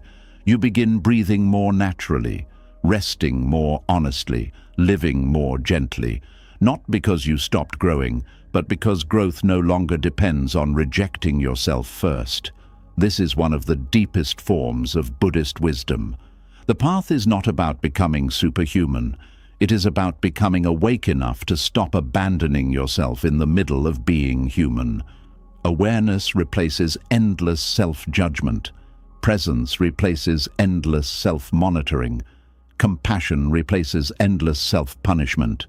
And from this softer ground, real transformation becomes possible, not transformation driven by desperation, transformation driven by truth. The truth that you do not need to become another person before you deserve your own kindness. You do not need to fully heal before you allow yourself rest. You do not need to erase every flaw before you belong inside your own life. This moment already contains a human being worthy of care, even unfinished, even uncertain, even still learning. And perhaps true peace begins the moment self-improvement stops being an escape from yourself and becomes an act of gentle love toward the life already here. Maybe the greatest tragedy is not that life is uncertain. Maybe the greatest tragedy is spending your whole life trying to prepare for uncertainty while missing the only moment you were ever truly given. You waited to feel ready. You waited to feel healed. You waited to feel confident. You waited for more money, more success, more approval, more clarity, and more proof that it was finally safe to begin. But while the mind kept saying, "Not yet," life kept moving. And that is the lesson Buddhism keeps bringing us back to. Life is not waiting at the end of perfect preparation. Life is not hiding behind the future version of you. Life is not something that begins after fear disappears, after pain ends, after every problem is solved, or after every part of you becomes polished enough to be seen. Life is this breath, this body, this ordinary day, this unfinished moment that keeps asking for your attention. You have seen how preparation can become a hiding place, how chasing your future self can make you abandon the person you are now. and how waiting for the perfect moment can quietly become another form of craving. You have seen how postponed joy teaches the heart that happiness is always later, how preparing for pain can blind you to beauty, and how living 3 steps ahead exhausts the body with problems that have not even happened yet. But the path back is not complicated. It is gentle. Return to this breath. Return to this task. Return to this small piece of life in front of you. Stop bargaining with the future before you allow yourself peace. Stop treating your present self like a problem that must be fixed before it deserves compassion. You do not have to be fully ready to begin. You do not have to be completely healed to live. You do not have to become perfect before you are allowed to feel grateful for being alive. Maybe your life is not missing because you failed. Maybe it feels missing because your attention has been living somewhere else. And the beautiful truth is this: attention can return, slowly, quietly, 1 breath at a time. So before you leave, write this in the comments: I am returning to now. Let that be your small promise to yourself. And if you want, tell me what part of life you have been postponing: rest, love, peace, joy, forgiveness. Your comment may become the reminder someone else needs tonight. And if this teaching helped you slow down, breathe deeper, and feel closer to your own life, subscribe to the channel. More gentle Buddhist lessons are coming to help you stop running from the present and finally come home to the life already breathing within you.